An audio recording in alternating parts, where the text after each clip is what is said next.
Assalamualaikum warahmatullahi wabarakatuh. Waalaikumsalam warahmatullahi Ya, wabarakatuh. selamat malam teman-teman. Kembali lagi bersama kami di UB Online Seminar yang keempat. Yeay. Sebentar ketinggalan. Semoga di luar sana teman-teman ikut tepuk tangan ya Mas sama kita. Amin. Seperti biasa malam ini saya Community Manager dari U Business, Ayuna Nobela ditemani oleh Jupe, Ya, Mas Fikri Fatullah akan menemani langsung dari pada larang, loh pada larang. 2 jam, berapa jam nih Mas? Apa? Berapa ya? Sampai pagi deh, sampai pagi. Sampai pagi kali ya sampai besok. Kita bakal nemenin teman-teman pokoknya menyerap ilmu dari seorang dewa yang diturunkan dari langit mungkin ya untuk kita Ya, memberi pencerahan untuk ngasih pencerahan sama teman-teman bagaimana caranya 30 hari bisa jago jualan. amin Nah, insya Allah. iya.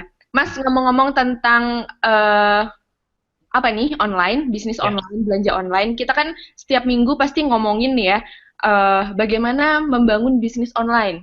Terus kita juga sering banget kebahas bahwa tingkat pembelian online di dunia maupun di Indonesia itu sangat tinggi, bener kan ya Mas ya? benar. Nah, eh, mungkin ini banyak dialami sama teman-teman yang lain juga. Kalau Ayu sendiri nih pribadi, sering banget belanja online. Di toko-toko online kan udah banyak banget ya Mas ya. Ya, Tapi eh, banyak apa ya, seringkali mengalami kegalauan Mas.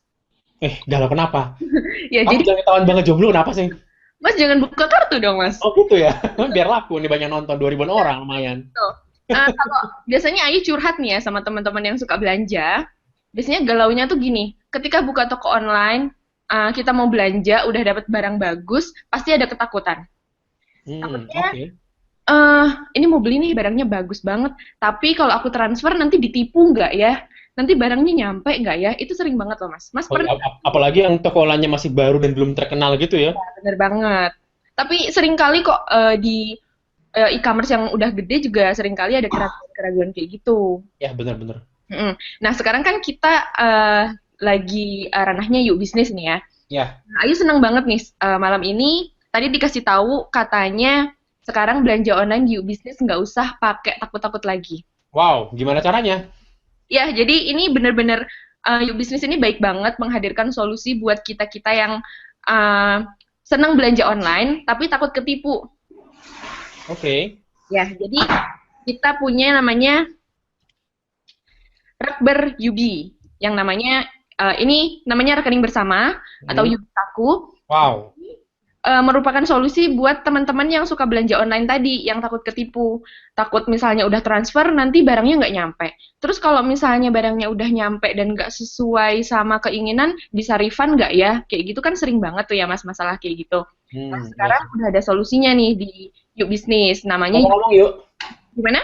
Ngomong-ngomong, Ayu sendiri pernah ketipu nggak ya belanja online?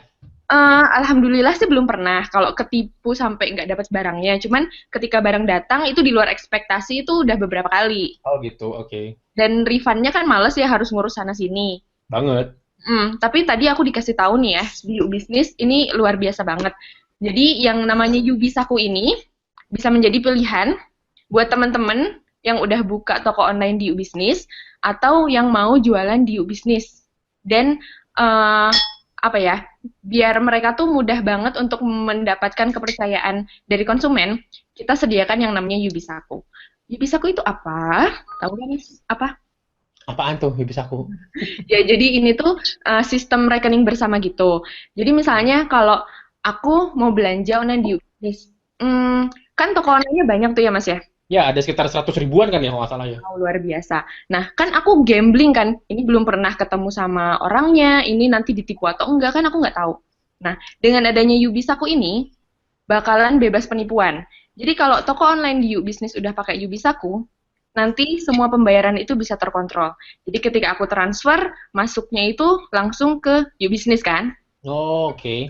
gitu.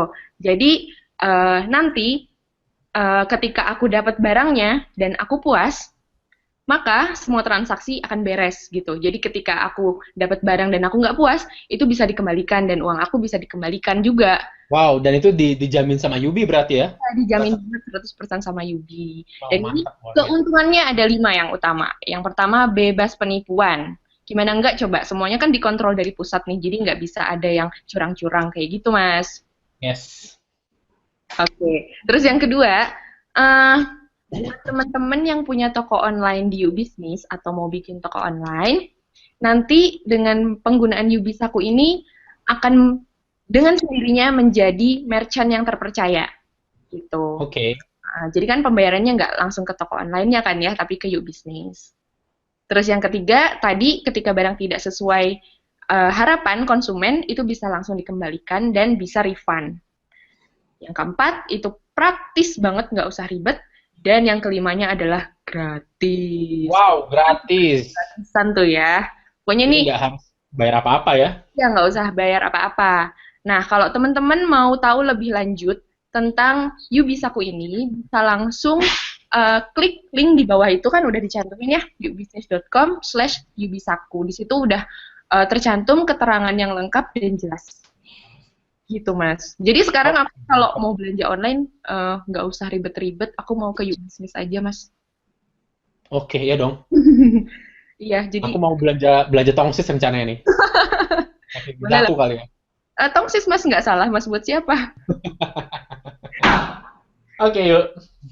Ya, itu sekilas tentang Yubisaku. Selanjutnya, seperti biasa, karena Yubi Online Seminar ini sangat berbaik hati dan tidak sombong dan soleh-solehah, kita setiap minggunya punya penawaran yang menarik banget nih. Malam ini juga, jadi berkaitan dengan materi kita malam ini, kita punya penawaran yang sangat menarik. Penawarannya adalah, mana nih? Mana ya? Bukannya tadi kita mau kenalin Dewa dulu bukannya? Oh ya, oh ya lupa saya Mas ya, Nggak apa-apa. nge-lag saya. Silakan yuk, silakan yuk. Jadi apa nih? Kita langsung kenalin aja pemateri. Langsung dong kita panggilkan. Mas Dewa Eka Prayoga. Yeay. Oke, nah itu orang yang baru datang tuh. Apa kabar Mas Dewa? Alhamdulillah. Alhamdulillah. Mungkin Mungkin ayo mungkin dari antara teman-teman yang nonton ada yang belum kenal nih ya sama siapa sih ini Mas Dewa kan gitu ya. Mungkin ayo bisa kenalin dulu bentar yuk. Ya. Mungkin tadi udah disebutin ya teman-teman, mungkin ini dewa yang diutus Tuhan untuk kita yang memberi pencerahan malam ini. Jadi nama lengkap beliau ini, pemateri kita yang luar biasa, namanya Dewa Eka Prayoga. Beliau ini biasa dipanggil juga Dewa Selling. Entah kenapa nanti mungkin bisa ditanyain ya. Menulis bestseller, founder Billionaire Corp juga. Nah, ini bisnis-bisnisnya ya ada Billionaire Coach, Maxima Advertising, Delta Saputra Publishing, Billionaire Store, dan Kaos Miliarder. Wow. Dia juga udah ini banget nih Mas, banyak banget buku karyanya. Ini pasti udah pada tahu ya, ada 7 kesalahan fatal pengusaha pemula, dan lain-lain. Oke. Wow. Banyak banget ya bukunya Dewa ya. Belum terbit nih Mas, jadi ini spoiler gitu ya. Yang kan saja bisnismu dan selanjutnya dongkrak omset miliaran dengan tim penjualan itu katanya laris sebelum terbit katanya Mas. Kalau boleh tahu laris sebelum terbit ini laku berapa ya Dewa kemarin ya?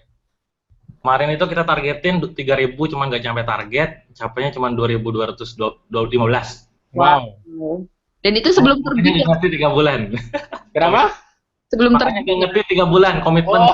Ya. Oke, gara-gara buku dongkrak omset miliaran ini tidak tercapai target 3.000 ya Dewa ya. Sekarang Dewa puasa nge-tweet 3 bulan. Jadi akun @Dewa Eka Prayoga itu kalau Anda perhatikan itu isinya retweet doang ya berarti ya. Oke, lanjut yuk. Oke. Ya, ini juga salah satu bukunya yang coming soon juga ya katanya ya Mas Dewa ya. Yup. Itu 20 Mei 2015. Oke, ditunggu saja. Ini terkait dengan materi malam ini, karena judulnya 30 hari jago jualan, kita punya penawaran khusus nih Mas Fikri. Wow. Di minggu-minggu sebelumnya kita selalu berbaik hati. Buku 30 hari jago jualan ini kan harganya 259.000.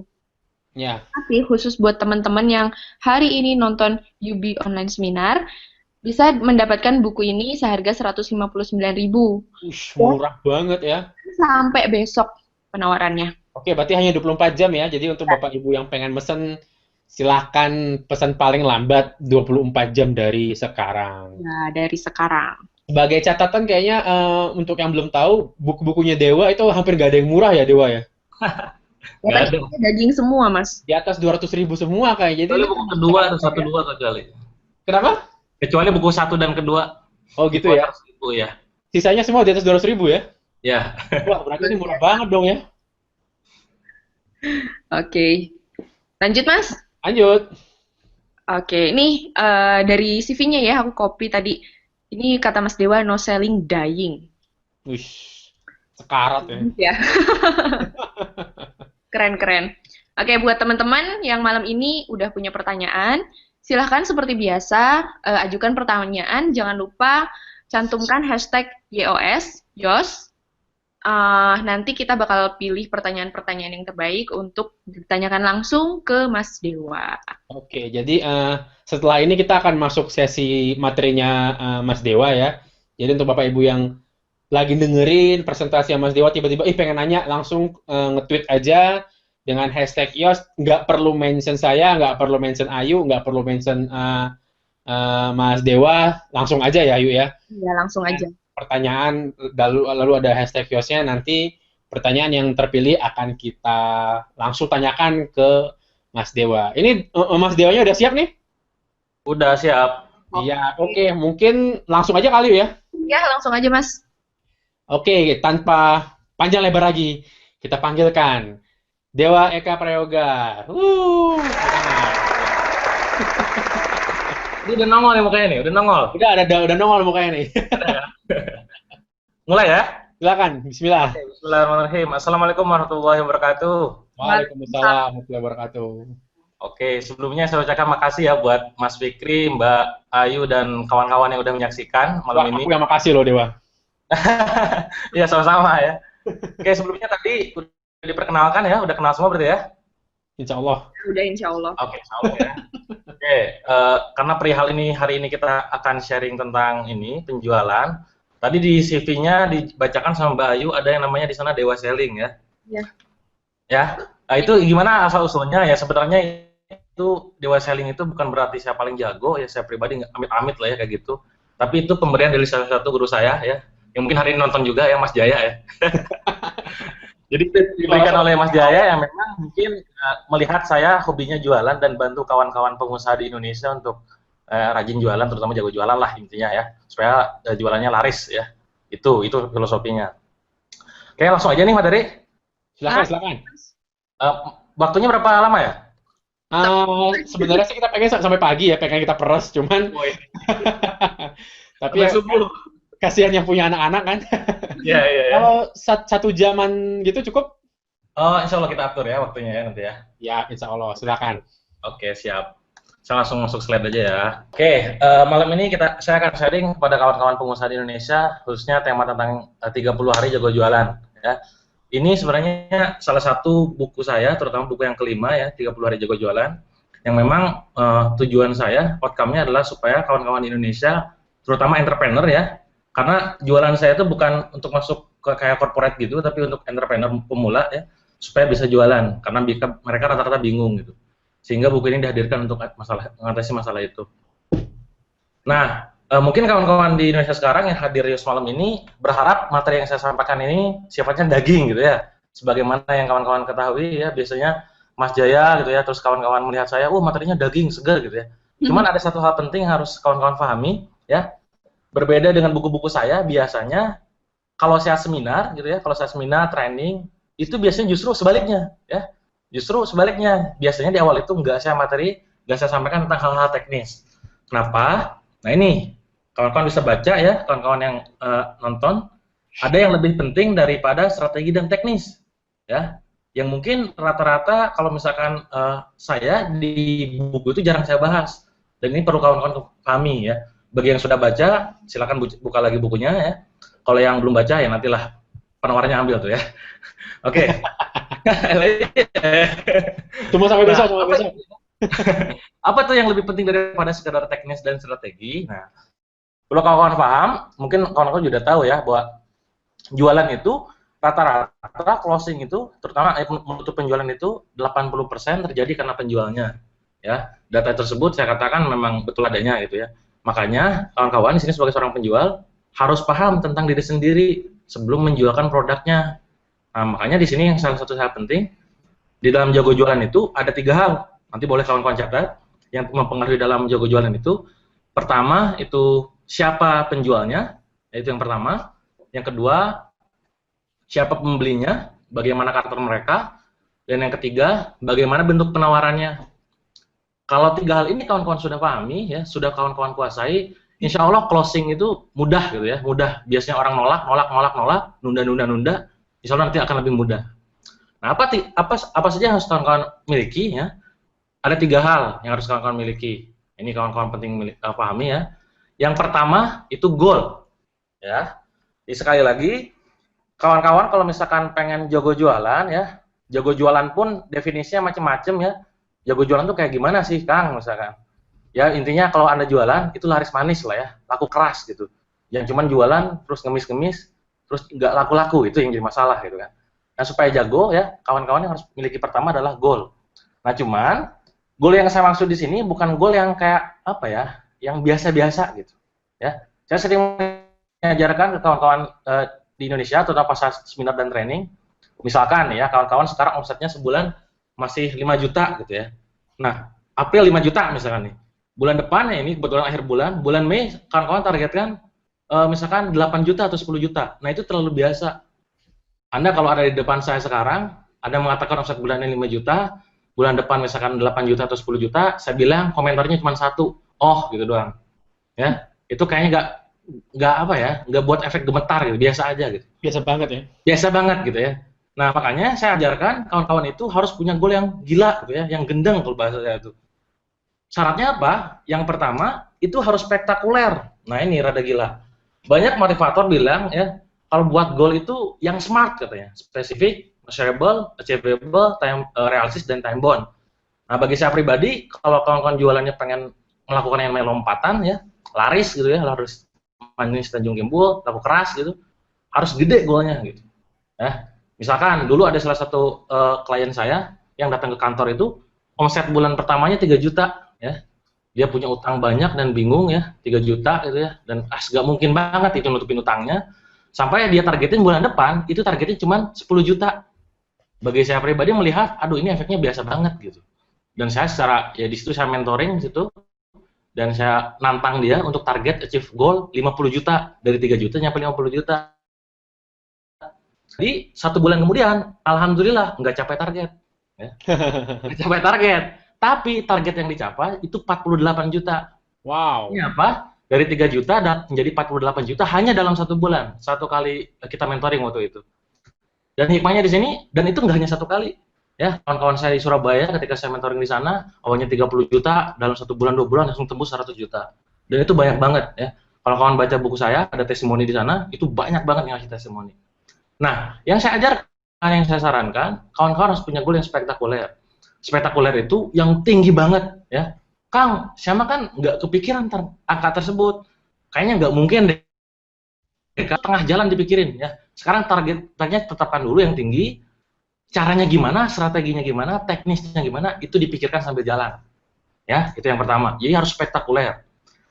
Goal yang kedua, syaratnya, kawan-kawan harus punya goal yang dramatis. Oh, apa lagi nih ya. Maksudnya gini, kalau kawan-kawan punya goal, pastikan ketika nyebut angkanya itu sampai bulu kuduk kawan-kawan itu gemeter gitu. Sekarang maksudnya berapa? 30 juta. Bulan depan 1 M. Oh, itu kan gemeter. Komentar orang gak mungkin bilang, oh, ya, paling nyebutnya gila, ya, mustahil, mimpi, apa gitu dah. Tapi gak jadi masalah. Justru itu tantangan, ya, buat kita supaya bisa capai goal tersebut. Itu yang kedua. Yang ketiga, kawan-kawan harus punya goal yang menantang. Nah ini, jadi spektakuler, dramatis, dan menantang. Maksudnya apa menantang? Seumur hidup, misalkan gue gak pernah capai target 100 juta. Gue selama bisnis cuma bisa capetin target 30 juta doang. Sekali-kali kasih target 100 juta, itu menantang untuk dicapai. Ya, saya masih ingat ketika tahun lalu, omset bisnis saya masih 30 jutaan sebulan. Dan saya bilang target yang saya cukup tinggi banget, bahkan orang di kantor saya bilang, Mas, yakin Mas, gila lu Mas, ngimpi lu Mas. Nah, tapi gak jadi masalah. Dan ternyata emang benar gak capai, tapi itu gak jauh dari capaian angka yang saya tetapkan ketika itu, ya. Dan itu luar biasa banget, ya. Itu yang pertama. Jadi kawan-kawan, yang jadi catatan buat kawan-kawan sekarang, sebelum ngomongin teknis dan strategi, pastikan kawan-kawan sudah punya yang namanya goal yang spektakuler, menantang dan dramatis. Itu yang pertama, ya. Sekarang yang kedua. Beranjak yang kedua, kawan-kawan kalau misalkan pengen jago jualan, pengen jualannya laris, goal saja nggak pernah cukup ya, nggak cukup ya. Misalkan pengen target omset 100 juta, 1 miliar, 30 juta, berapapun itu nggak cukup buat kawan-kawan untuk bergerak ya. Maka kawan-kawan harus punya alasan di balik kenapa kawan-kawan bergerak mati-matian untuk mencapai goal tersebut ya. Ini yang disebut dengan strong why ya. Jadi ibaratnya kalau kita bisnis itu, kalau saya sering gambarkan dalam seminar, kayak mendaki ke gunung gitu. Target kita di gunung untuk ngapain ya? Misalnya pengen nancepin bendera kah? Terus ada yang pakai ini. Apakah gitu? Yang buat itu walaupun udah itu strong why, emang kalau strong why-nya apa gitu? Nah biasanya saya belajar dari para guru-guru saya, mereka menggunakan kalau misalkan pengen bisnis itu strong why di hutang gitu ya. Misalkan gini, udah lu kalau misalkan mau bisnis sukses, action aja. Lu ngutang yang banyak nanti juga mikir, pasti action katanya. Nah, saya pribadi nggak terlalu setuju dengan kayak gitu, walaupun memang itu akan membuat efek tepok ya, diporok kepepet. Bagi kawan-kawan sekarang nggak punya utang, gak usah mikirin pakai kayak gitu ya caranya ya, pakai yang lain. Kecuali udah punya gitu ya, ngalamin gue nih ya. Nah, terus gimana Kang gitu ya? Makanya kawan-kawan harus pikirkan untuk dapatkan strong why ini, pertama yang harus dipikirkan adalah orang tua ya.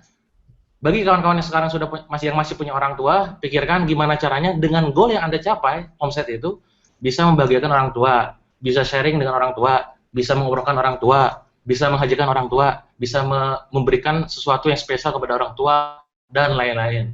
Pikiran itu sekarang juga ya, mumpung masih hidup gitu. Bayangkan kalau misalkan kawan-kawan ini ya jualannya loyo ya, lemas ya, dari orang tua ngedidik dari kecil sampai sekarang mati-matian kitanya gitu-gitu aja gitu ya, nggak dibanggakan gitu. Apa pikirkan itu, bayangkan itu, hadirkan dalam diri kita ya. Kalau misalkan kawan-kawan alumni IKEM pasti tahu ya demi siapa Anda sukses, nah itu pikirkan ya, orang tua salah satunya ya. Yang kedua, strong why yang kedua itu bicara masalah pasangan ya. Maksudnya gini, ingin jadi seperti apa Anda itu di mata pasangan Anda. Kalau Anda cowok ya, ingin seperti apa di mata istri. Kalau Anda cewek, ingin seperti apa di mata suami ya. Jangan jadi sosok yang biasa-biasa aja gitu. Kalau jomblo ya, gimana? Bahagiakan dia. Ya? Kalau jomblo gimana, Dewa? Bahagiakan dia ya. Gimana caranya supaya istri kita, pasangan kita tuh banggalah punya pasangan seperti kita. Enggak, nah, yang muncul pertanyaan gini. Belum, Mas. Nah, itu pertanyaannya. Nah, itu pasti. Makanya cepetan nikah ya. Beneran loh. Saya menemukan kawan-kawan yang belum nikah ya, yang misalkan belum nikah, nggak punya utang gitu ya, geraknya tuh biasa-biasa aja gitu. Dia udah tinggi tuh, ya. Tapi energinya nggak ada.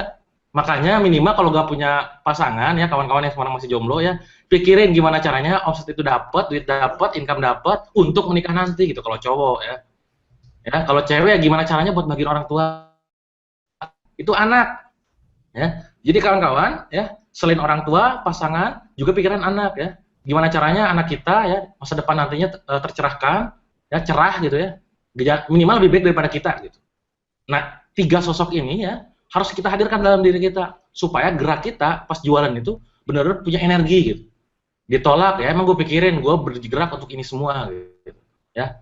Nah, sekarang yang jadi masalah ya, utang nggak punya, orang tua misalkan anggaplah kalau ada sebagian kawan kita yang sudah meninggal orang tuanya, pasangan nggak punya, anak nggak punya, Kang gimana dong? Nah ini, ya.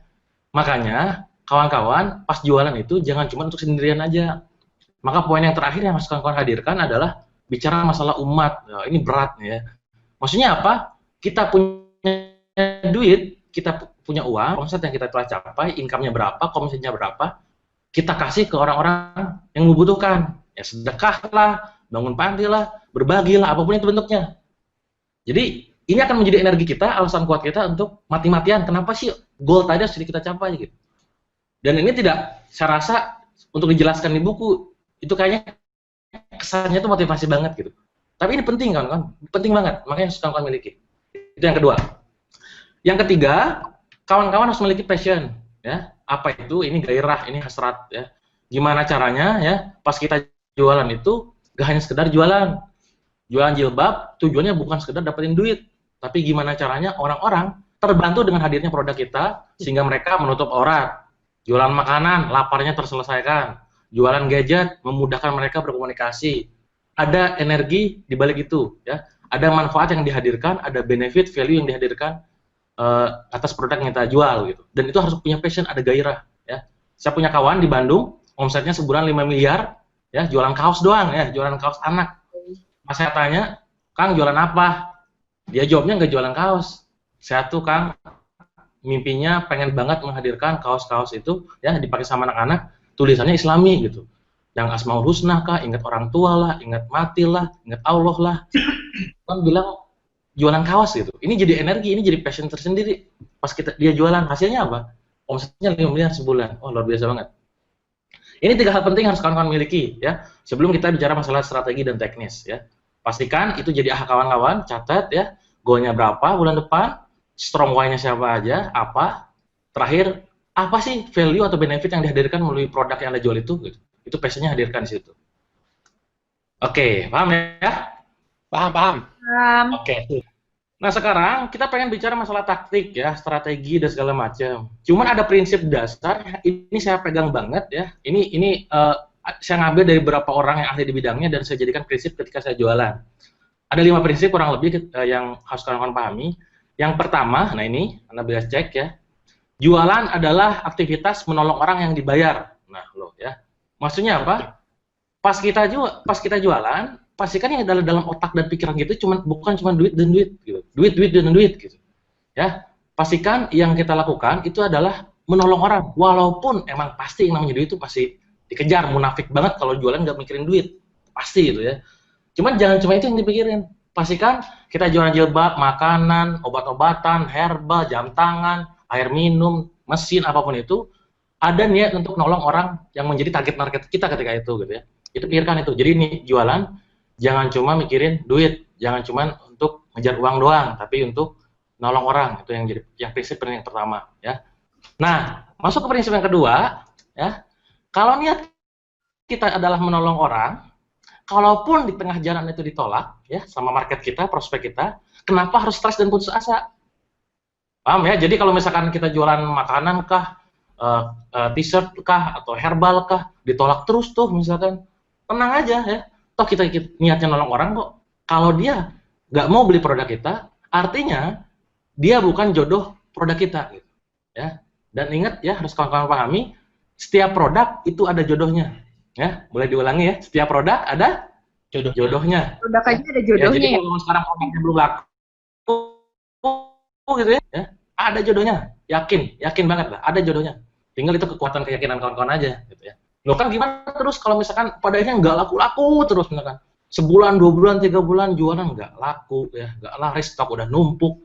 Nah, masuk ke prinsip yang ketiga, ya. Target market is very vital in your business. Nah ini ya, kalau kawan-kawan di situ nontonnya barengan, coba angkat tangan kanannya, tepuk pundak samping kanannya ya, ikuti kata-kata saya ya. Jualah sesuatu ya, yang orang butuhkan ya. Gimana?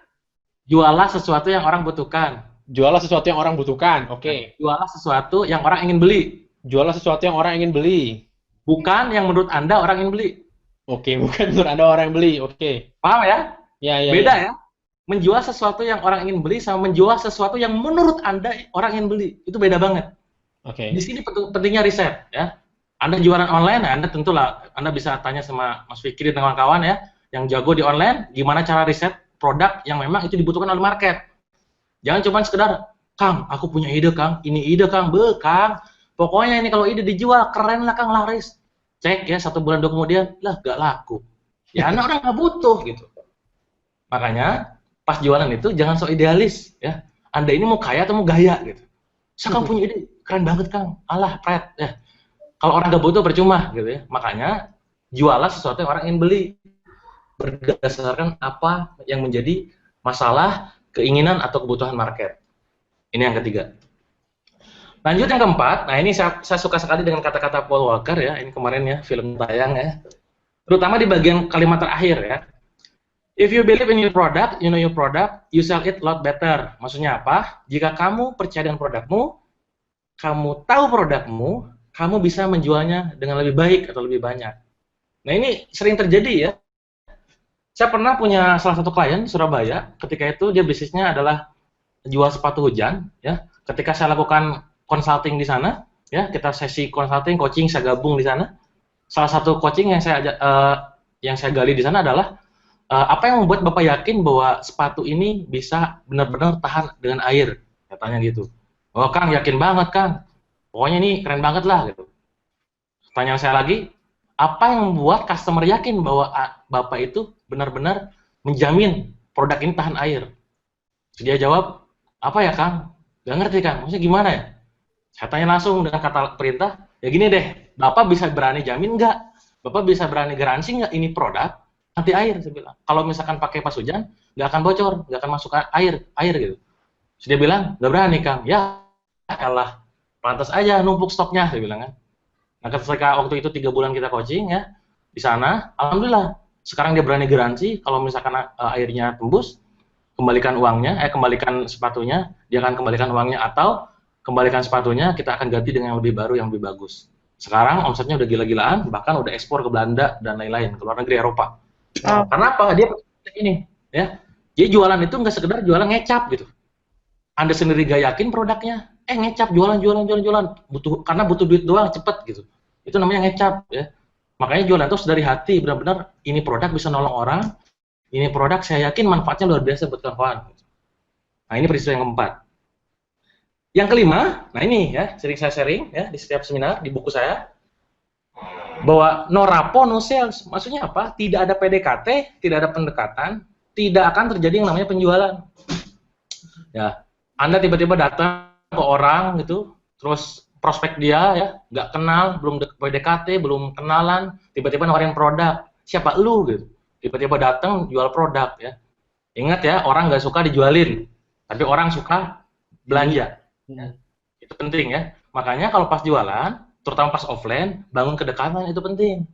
Anda jualan offline nih, misalkan ketemuan ya, ikutin, ada yang namanya matching mirroring, samakan gerakannya, kakinya ngelipet juga gitu. Terus misalkan ngomongnya cepat, ikut cepat juga, itu salah satu teknik untuk membangun kedekatan. Kan kalau jualan online gimana? Nah ini, makanya sering-sering yang namanya lakukan sharing. Anda jualan jilbab, jualan herbal, edukasi tentang manfaat yang diberikan, tutorial-tutorial hijab, apapun itu. Makanya sering saya sharing, prinsip jualan itu sederhana. Kalau di zaman sekarang ya, sharing-sharing dahulu, selling kemudian. Nah ini ya, sharing dahulu, selling kemudian. Maksudnya apa? Sharing itu dalam rangka membangun kedekatan, kawan-kawan ya. Sekarang saya melihat banyak sekali lah di Facebook, di Twitter, di email apapun itu ya, belum kenal, belum deket, tiba-tiba jualan mulu. Saya bisa cek gitu ya, saya bisa cek angka omsetnya paling dikit ya. Pakai cara elegan dong gitu ya. Kalau misalkan Anda punya teknik ya, punya cara gitu ya, kayak misalkan Facebook Ads, Google Ads ya, Twitter Ads sekarang yang baru, gunakan itu. Itu nggak butuh PDKT ya. Yang penting Anda sasar marketnya pas aja, udah masuk langsung. Kalau pakai cara Anda tahu siapa penjualnya, Anda harus PDKT. Caranya yang paling sederhana adalah banyak sharing, banyak edukasi mereka. Sehingga pada saatnya nanti pas jualan mereka tertarik gitu.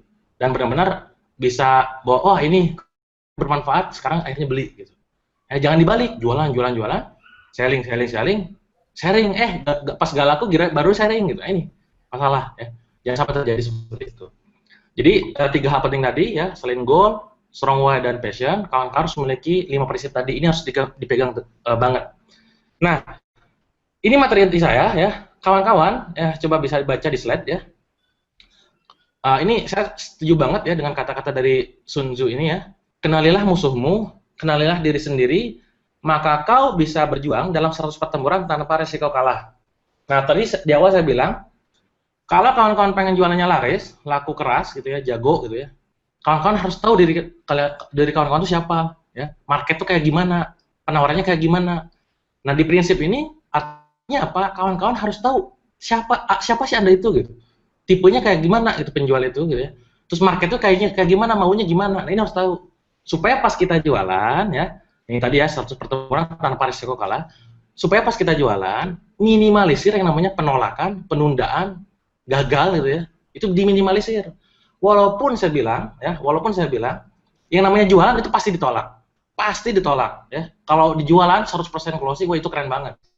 Ya, saya aja ya, wah itu dulu dari saya jualan mulai usia 17 tahun sampai sekarang, pasti aja ditolak, pasti ada gitu. Ya cuman itu, tinggal kemampuan kita bertahan dalam penolakan tersebut, ngambil pelajaran, evaluasi, dan lebih kenal diri kita, lebih kenal market kita, perbaiki penawarannya, evaluasi. Nah, hari ini, malam ini, saya pengen sharing ke kawan-kawan ya, dan pengen katakan ya, bahwa jangan pernah mencoba jadi orang lain. Ya, jangan pernah mencoba menjadi orang lain. Jadilah diri sendiri. Maksudnya gimana, Kang? Wah, kayaknya enak tuh jadi Kang Dewa misalkan, jualan langsung tiba-tiba laris gitu. Wah, enak kayak jadi Mas Jaya gitu ya. Jualan dikit langsung laris gitu kan. Kok bisa kayak gitu ya? Jangan mencoba jadi orang lain, jadilah diri sendiri. Karena tiap orang polanya berbeda-beda. Yang kawan-kawan lihat adalah sekedar hasilnya, nggak lihat prosesnya, itu yang jadi masalah gitu. Wah, ini keren banget, itu dilihat hasilnya, prosesnya nggak tahu. Makanya jadi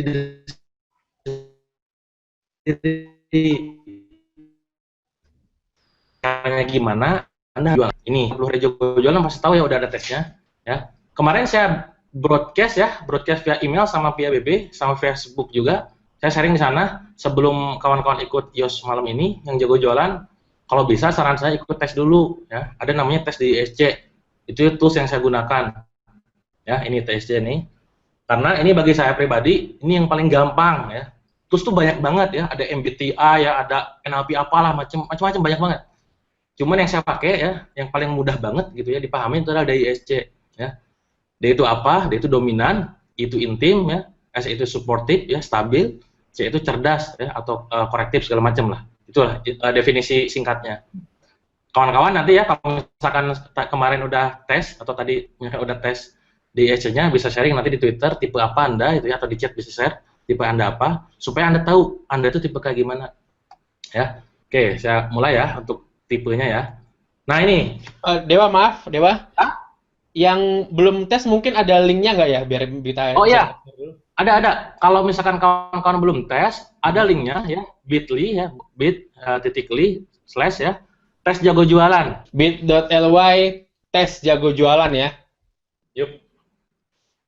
Garis miring tes jago jualan. Oke, jadi untuk teman-teman yang belum sempat ngetes, silakan ke alamat ini langsung sambil dengar penjelasannya Mas Dewa. Jadi nanti kalau sudah tahu hasilnya apa, silakan di-tweet ya, supaya kita bisa analisis kali ya. Ya, silakan lanjut mungkin Dewa. Oke, slide-nya udah masuk, Mas? Udah masuk, silakan. Ya. Nah, di sini ada 4 tipe kondisi ya yang sering saya share ya. Jadi kalau misalkan kita di perusahaan, itu kan tipenya beda-beda tuh tiap orang ya, kurang lebih 4 itulah. Nah, kalau kawan lihat di bagian kiri atas ya, ada di sana gambar target kita 1 miliar per bulan. Nah, orang-orang bilang siap gitu ya. Nah, itu orang-orang biasanya kayak gitu tuh. Target tinggi-tinggi ya, terus bilang siap gitu kan, semangat gitu. Nah, itu orang D. Jadi orangnya adalah orang berdasarkan target oriented ya. Nah, ada yang orang I, orang bagian kanan atas ya. Dia motivasinya tuh lebih baik, lebih enak ketemu orang ya. Nggak suka tuh diam di kamar diam gitu, nggak suka. Senang itu ketemu orang, pokoknya nggak betah kalau diam di kamar. Nah, itu kalau di perusahaan, ayo kita cari relasi sebanyak-banyaknya. Hore, ya itu orang I itu. Ya kayak gitu. Pokoknya senang itu di luar aja, ya. PR ya, IO ya. Terus misalkan ketemu orang, itu sih senang banget lah. Itu orang I. Nah, orang C, S yang di bawahnya, yang di bawah I, bawah kanan, apa mungkin ya mencapai 100 juta? Bisa nggak ya? Itu orang S tuh ciri-cirinya. Mereka ragu ya. Mereka kayaknya nggak mungkin deh, kurang pede gitu. Berbeda dengan orang yang tipe I di atasnya, optimis banget, sama yang kiri, D-nya. Ya.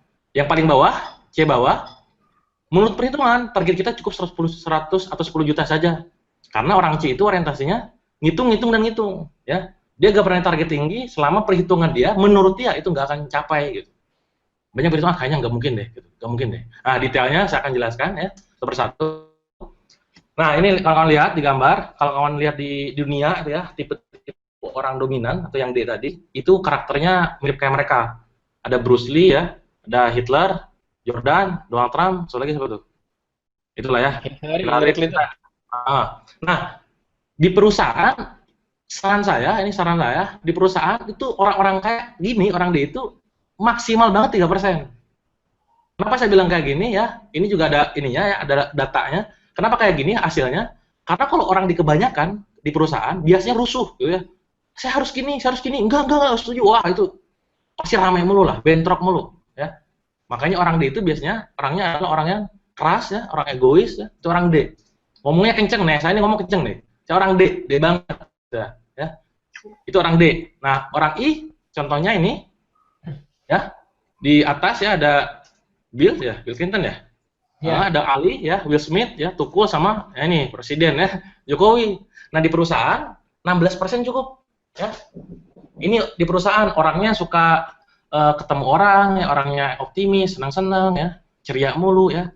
Dia kalau ada seminar itu punya paling banyak nanya ya. Wah, ketawa-ketawa segala macam, makanya kalau ada masalah sama dia kayaknya nggak kelihatan ada masalah gitu. Ini orang I ya, 16%. Yang ketiga, orang S. Nah, di perusahaan itu paling banyak ya. Ini contoh-contoh di dunia ya.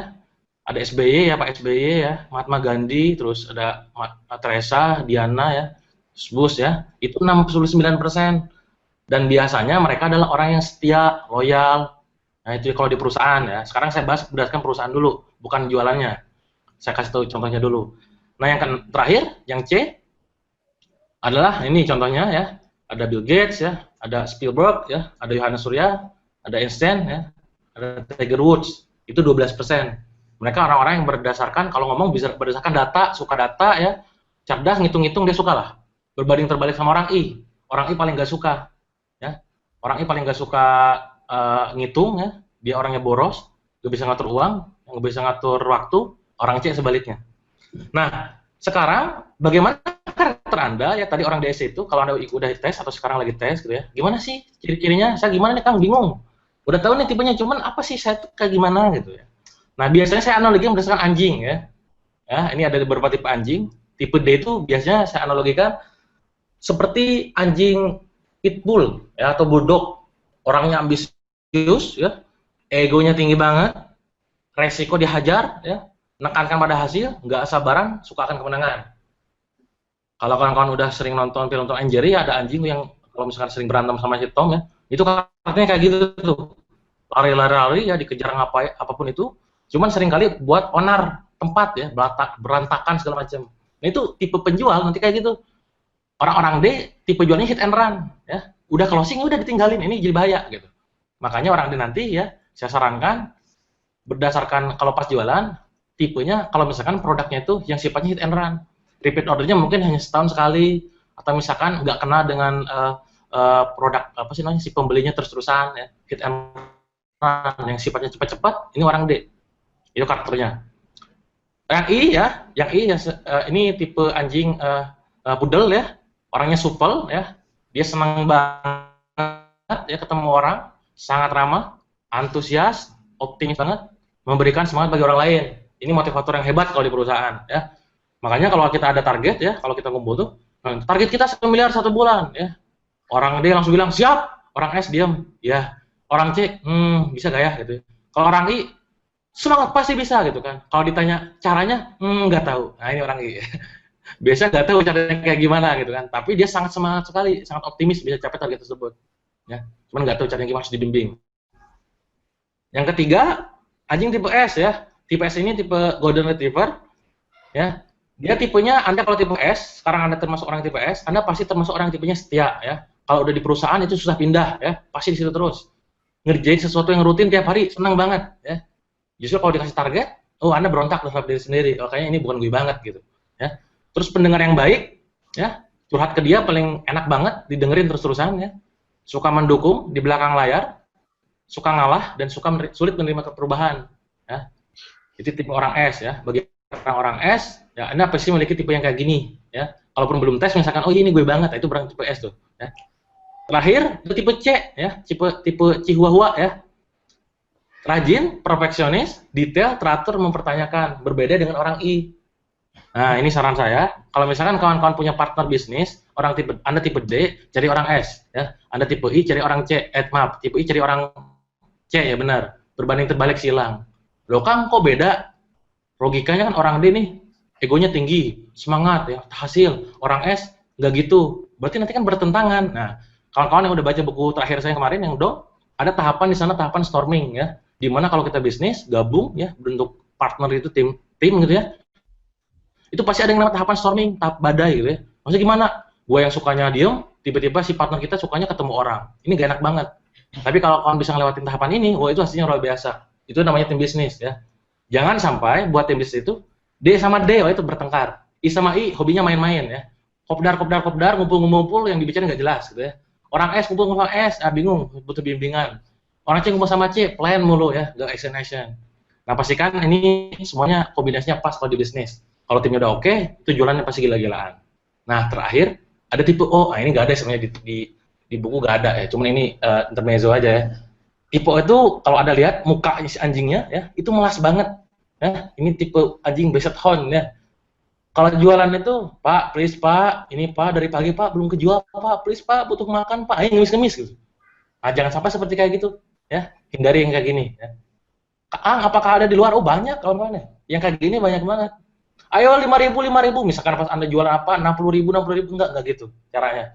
Sekarang zamannya udah zaman elegan lah ya, jualan soft selling itu paling enak, paling keren lah. Gitu. Nah sekarang kita bicara jualan gimana Kang? Kalau tadi sekilas tipe kepribadiannya, tipe di perusahaan kayak gimana, sekarang gimana Kang kalau masalah di jualan? Mas Dewa? Ya? Mau potong nih, kalau yang tadi itu tipe untuk customer atau untuk penjualnya? Kalau yang tadi, itu untuk di gambaran di kepribadiannya Pak. Oh. Kepribadian di perusahaan. Ya, gitu. Kita belum bicara masalah penjual sama pembeli, bukan? Belum. Oke. Ya? Jadi tadi itu kayak misalkan tipe-tipe yang tadi itu dari perusahaannya dulu. Nah, dari perusahaan dia tipenya kayak gini. Orang-orang kenal perusahaan ya. Dari penjual gimana tipenya, dari pembeli gimana tipenya gitu. Supaya kita kenal ya. Oke. Nah, kalau misalkan kalian lihat ya, ini ya. Anda boleh catat ya. Anda boleh catat tipe D, saya ulangin dulu deh, kembali lagi ke belakang ya. Nah, ini. Tipe D, kawan-kawan sebagai seorang penjual ya, itu tipenya tuh sangat menekankan pada hasil. Omset. Semangat. Gimana caranya? Pokoknya, nah, kata paling demen itu dia, pokoknya gimana caranya harus capai target. Ya. Itu orang tipe D. Ya. Tipenya kayak gitu, gak mau tahu, pokoknya harus capai ya. Bahkan negatifnya dia kadang menghalalkan segala cara, negatifnya dia. Gitu. Ya. Tapi positifnya dia punya semangat gila-gilaan. Pede banget ya, dan dia orientasinya hasil. Pokoknya ya kalau ketemu orang nggak menghasilkan sesuatu, nggak mau, itu orang D. Ya. Kalau orang I berbanding balik. Kalau pas jualan ya ketemu orang ya, dia pokoknya kadang ya sebagai seorang penjual nggak paham produk knowledge-nya apa gitu. Ini produk herbal mengandung ini hasilnya ini, nggak ngomongin kayak gitu. Dia ngomonginnya, Mas, Mbak, pokoknya Mbak ini produk Pak, Pak, udah dipakai tokoh Pak, udah di endorse ini pelanggan keren-keren, ngasih edifikasi di masalah testimoni ya, endorsement dan lain-lain. Kelemahan dia adalah di pemahaman product knowledge. Makanya suruh ngapalin sesuatu dia susah tuh. Tapi dia bagus dalam masalah membina hubungan, humannya bagus. Tapi segi produk itu kurang bagus. Nah, orang S ya, ini bagus ya di masalah membina hubungan jangka panjang. Anda jualan asuransi, MLM misalkan, atau misalkan yang sifatnya follow up-nya butuh panjang, after sales-nya, orang S itu bagus. Beda sama orang D. Ya, Anda jualan asuransi, jualan mobil, jualan MLM, pas suatu saat ada komplain, Mbak ini gimana Mbak? Kok saya kayak gini sih? Maaf, nggak tahu tuh, nggak kenal tuh. Nah itu orang D tuh. Ya, katakan dan lupakan. Kalau orang S, dia senang membangun hubungan. Ya, pokoknya ada hubungan jangka panjang dia pertahankan. Dia suka banget bangun hubungan. Follow up-nya keren banget lah. Ya, ya. Yang terakhir orang C ini penjualnya biasanya paling keren di masalah product knowledge, berbanding terbalik dengan orang I. Kalau bisa ditulis ya, dia hafal banget mengandung ini. Pak, Bu, pokoknya Bu, ini produk Bu, kalau Ibu pakai Bu atau Bapak pakai, pokoknya bisa merontokkan lemak yang ada dalam perut Ibu. Nah, itu keren banget dia. Masalah kayak gitu-gitunya itu produk knowledge paham. Beda sama orang I, ya. Itu dalam masalah tipe kalau pas jualan. Nah, kalau di perusahaan, ya, kalau orang D ya, saran saya ya, orang D itu orang yang netapin target tinggi-tinggi. Ya. Orang I itu yang sifatnya berhubungan dengan orang lain. Prospek orang, ketemu orang, PR gitu ya, IO gitu ya kalau di perusahaan gitu ya. Itu yang kayak gitu orang I. Orang S, jadikan dia sebagai customer service atau admin. Jangan pernah sekali-sekali menjadikan customer service atau admin di bagian orang D. Nah, ini penting ya. Kenapa? Karena kalau ada komplain, dia pasti marah balik ya. Ini gimana sih, kok gak dikirim-kirim? Gimana sih? Orang dibilang, maksudnya apa? Kamu yang salah, kenapa kayak gini? Nih, duitnya saya balikin. Nah, itu orang D itu. Ya. Pokoknya dia gak mau kalah aja orangnya, karena egois banget lah. Kalau orang S, dia keren. Mohon maaf Bu, iya mohon maaf, ini salah kami. Nanti kedepannya kami perbaiki. Mohon maaf Ibu, kemarin alamatnya yang mana? Misalkan. Itu orang S. Ya. Jadi ini customer service to admin. Orang C kalau di perusahaan, jadikan ini sebagai bagian keuangan. Bagian keuangan jangan sekali-kali disimpan di bagian orang I, karena hancur. Ya. Pasti uangnya nggak ada. Orang C, ya, dia keren. Kalau Anda nyari traktiran, cari orang I. Ya. Ini saya gunakan pas dulu saya bangkrut ya, ketika saya punya duit, pasti ngejar orang I, pasti ditraktir ya. Kalau orang C susah dia traktir ya, dia hitungan, perhitungan. Itu kalau dari segi penjualnya. Nah sekarang kita tahu tuh, aku nih tipe ini, tipenya kayak gini, kalau jualan kayak gini, maksa orang D, 1 dari 10 orang sudah menggunakan orang I cara bicaranya kayak gitu. Orang S bicaranya, pokoknya nanti Mbak, ini ada follow up-nya, after sales-nya, pokoknya sama saya dah. Pokoknya. Ada kayak gitunya, sabar banget, ya, juga bisa ditekan. Dan orang C, dia sifatnya detail banget, ngejelasin produk keren banget. Lemahnya, orang C itu, dia gak bisa bangun hubungan secara baik dengan customer, dalam artian, human-nya kurang bagus, gitu. Tapi secara data, dia bagus, keren. Nah, Anda nih sekarang, kalau misalnya Anda owner ya, nanti jadi aha nih buat di perusahaan. Oh ternyata gue ini orang S, orang ini orang C. Perpatunya sama siapa gitu ya. Terus cara jualnya kayak gimana ya. Nah kalau Anda sekarang owner sekaligus penjual, sekaligus admin, tinggal kalau bangun tim cari yang sebaliknya. Nah itu sebagai seorang penjualnya. Yang jadi pertanyaan adalah, Kang gimana sekarang? Kan market gue, misalkan market saya kan macam-macam, nggak tahu saya punya mereka apa gitu ya. Ini ada perlu catat ya. Anda boleh foto atau boleh catat. Kalau market Anda dominan orang D, kasih mereka bahasa pas jualannya itu ya. Kalau offline berarti pas jualannya, kalau online berarti pas promosinya, ya. Itu kasih bahasa yang sifatnya kayak gini. Kecepatan mereka dalam merespon. Contoh, siapa cepat dia dapat, ya. Ini adalah kesempatan terbaik Anda, gitu ya. Beli atau gigit jari misalkan ya. Itu kayak gitu. Itu orang D demen tuh kayak gitu. Cepat, pokoknya dia cepat, enak lah. Geraknya cepat banget. Itu orang D kalau marketnya kayak gitu. Terus kasih eksklusivitas, hanya dibuat sekali, hanya 30 produk, batasnya untuk 20, itu eksklusivitas. No never, kalau nggak sekarang, pokoknya lu bakal menyesal. Karena besok misalkan nggak ada lagi. Mbak, saya khawatir ini rumah, Mbak, nanti orang ada yang beli ya. Senin harga naik gitu ya? Ya? Senin harga naik gitu ya? Nah, itu Senin harga naik ya, properti itu ya, gak ada yang naik, tapi harus jujur juga ya. Nah ini no never ya, contohnya kayak gitu. Itu demen tuh orang D tuh digituin ya.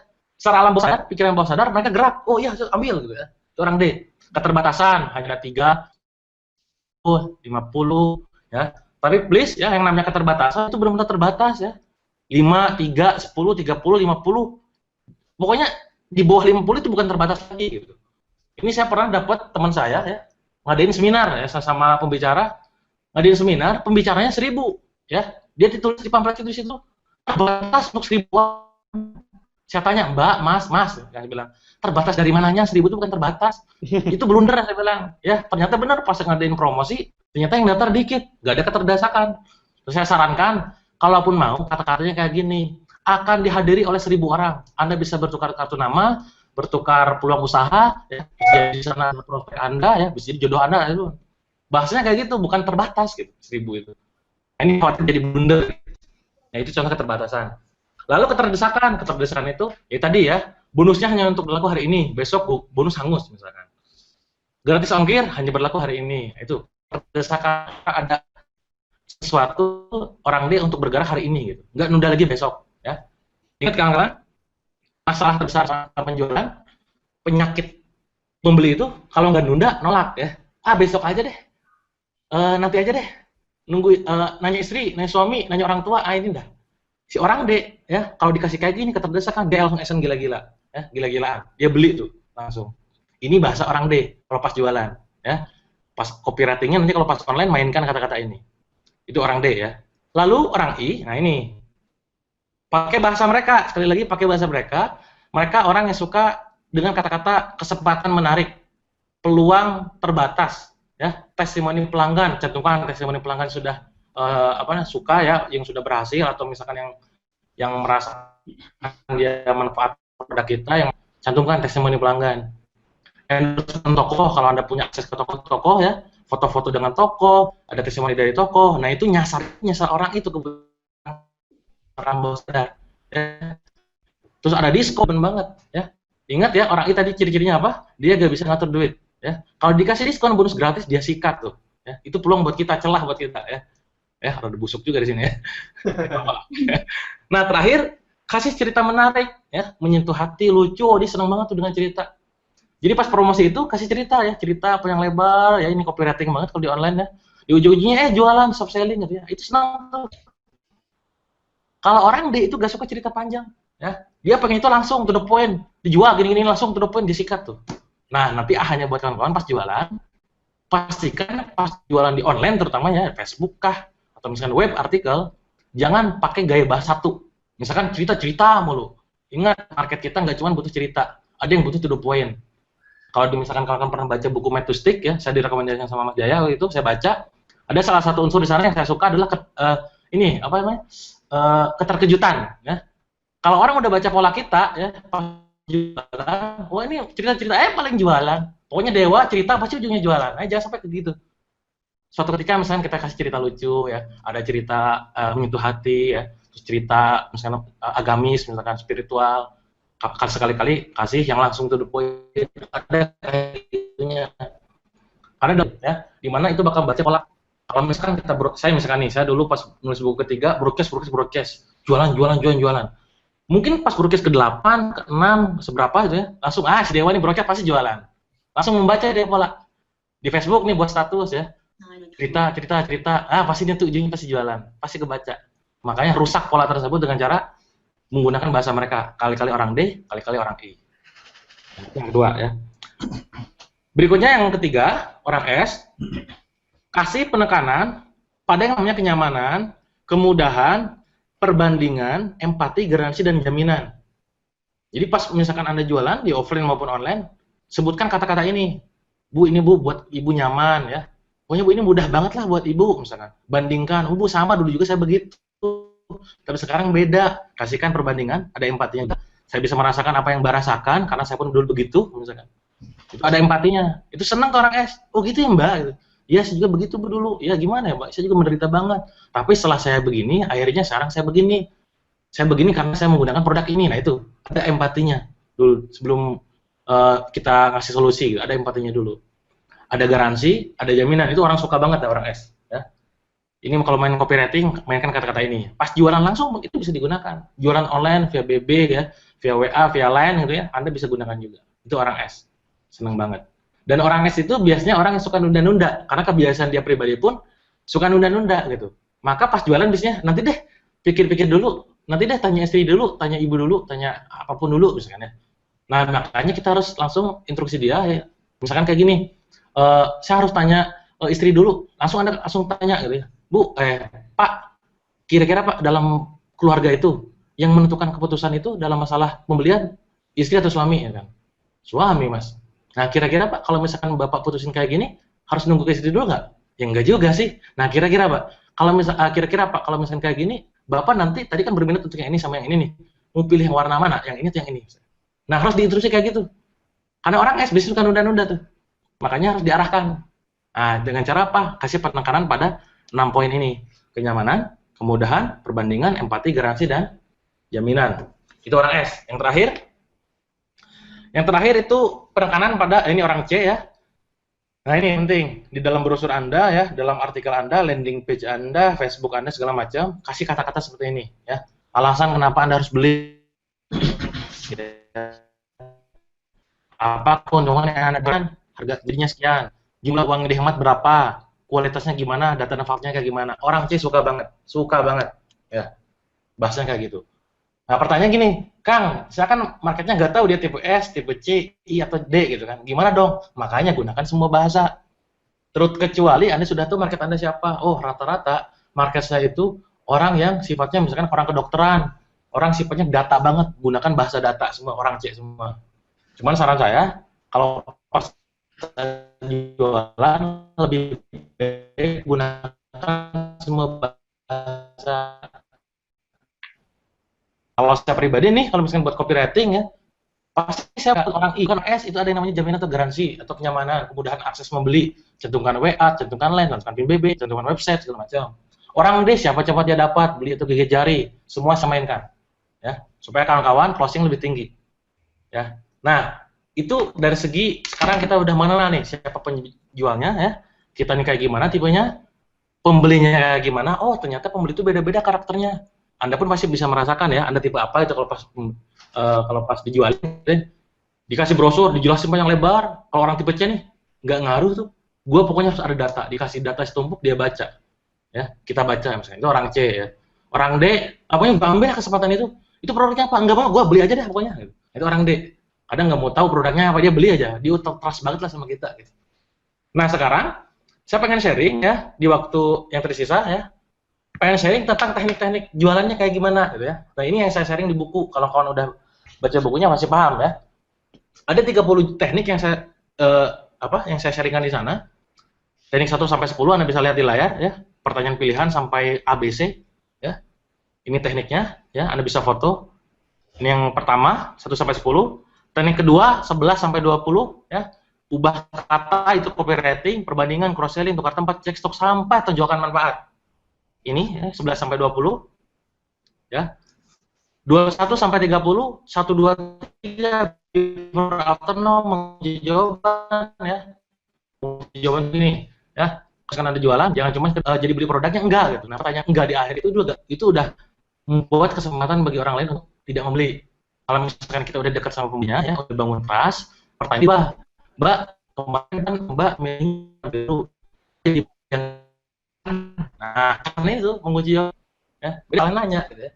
Ini contoh menguji jawaban. Ya. Ini joke ya, bercanda dulu ya, teknik testimoni dan lain-lain. Nah, ini karena waktunya sangat terbatas, saya tadi Mas Vicky tadi bilang 1 jam, saya kemungkinan akan 7 teknik. Halo? Dewa, halo? Halo? Ya, suaranya agak putus-putus. Lama ya? Oh iya. Oke. Nah, sekarang malam ini saya mungkin nggak nyampe 30, Mas. Mungkin 7 aja nggak apa-apa ya? Nggak apa. Oke ya, karena waktunya terbatas bisa subuh nih beresnya ya. Oke ya, saya sharing yang pertama, nah ini 7 teknik yang ingin saya sharing. Yang pertama teknik pertanyaan pilihan. Ya. Misalkan contohnya di gambar ada di sana. Ibu mau ambil mobil yang carry atau Alphard misalkan.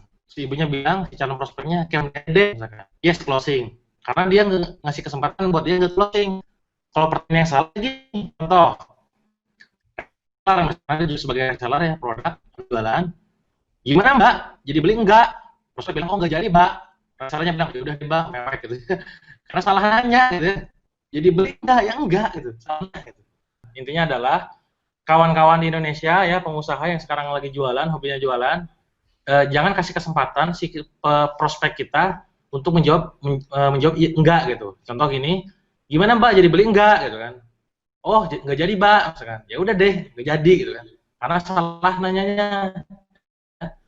Pastikan, contohnya kayak gini ya, ada lebih suka warna merah atau biru ya sampai ke bawah tuh lihat perhatikan, itu nggak ada satupun pertanyaan yang sifatnya kunci di kata enggak.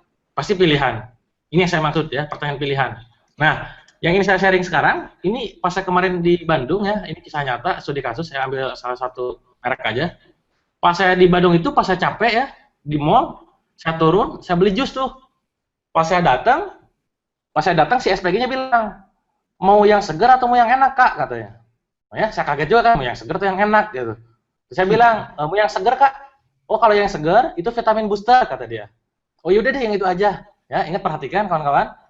Ingat ya, 80% orang closing terjadi karena emosi, bukan karena logika. Pas saya capek, haus-hausnya ditanya kayak gitu, kaget gitu kan. Lalu saya bilang, yang segar deh. Oh yaudah deh, itu aja, vitamin booster. Pas saya cek ya, harganya, ya saya lihat, ternyata di tempat jus tersebut, vitamin booster itu yang saya buletin warna merah, itu paling mahal. 28.000.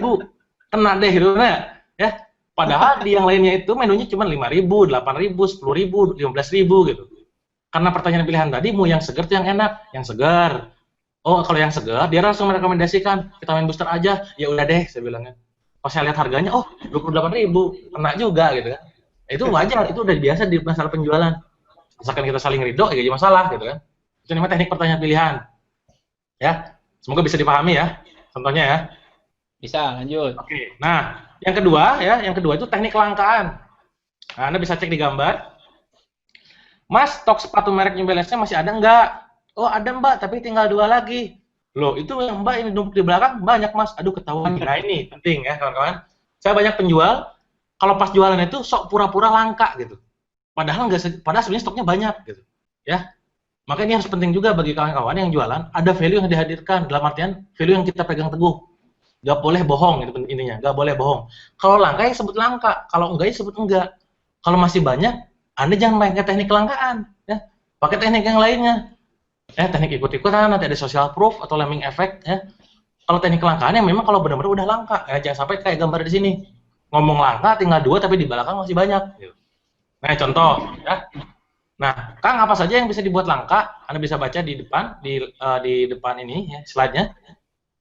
Pertama, jumlah barang atau stoknya, jumlah produksinya, jumlah pembelinya, jumlah akses pembelinya. Contoh, produk ini jumlahnya terbatas hanya ada 3. Berarti apanya tuh? Jumlah apanya tuh? Jumlah barang stoknya. Jumlah barang. Baju ini dibuat secara custom, hanya ada 1, memang dibuat eksklusif. Berarti apanya tuh? Akses membelinya ya? Jumlah membeli, jumlah produksi, Mas. Oh, jumlah produksi ya? Oke. Kan? Custom Sebenarnya ini terbatas hanya untuk 30 orang. Jumlah apa tuh? Jumlah pembelinya. Beli. Ya. Tidak semua orang bisa ikut training ini, khusus member saja. Apa tuh? Oh, itu baru akses ya? Akses. Ya. Buku ini tidak dijual toko biasa, hanya melalui reseller. Apa? Akses juga nggak? Ya kayak buku saya rata-rata orang nanya, Kang, bukunya dijual di mana? Saya bilang, buku saya dijual di Billionaire Store ya, terus di reseller sama Yubi, dealernya nggak ada. Saya bilang. Jelas, karena kelangkaan. Karena kelangkaan inilah nilai value saya jadi naik. Ya, walaupun jual mahal ya laris gila-gilaan gitu. Alhamdulillah gitu kan. Karena saya pakai teknik ini.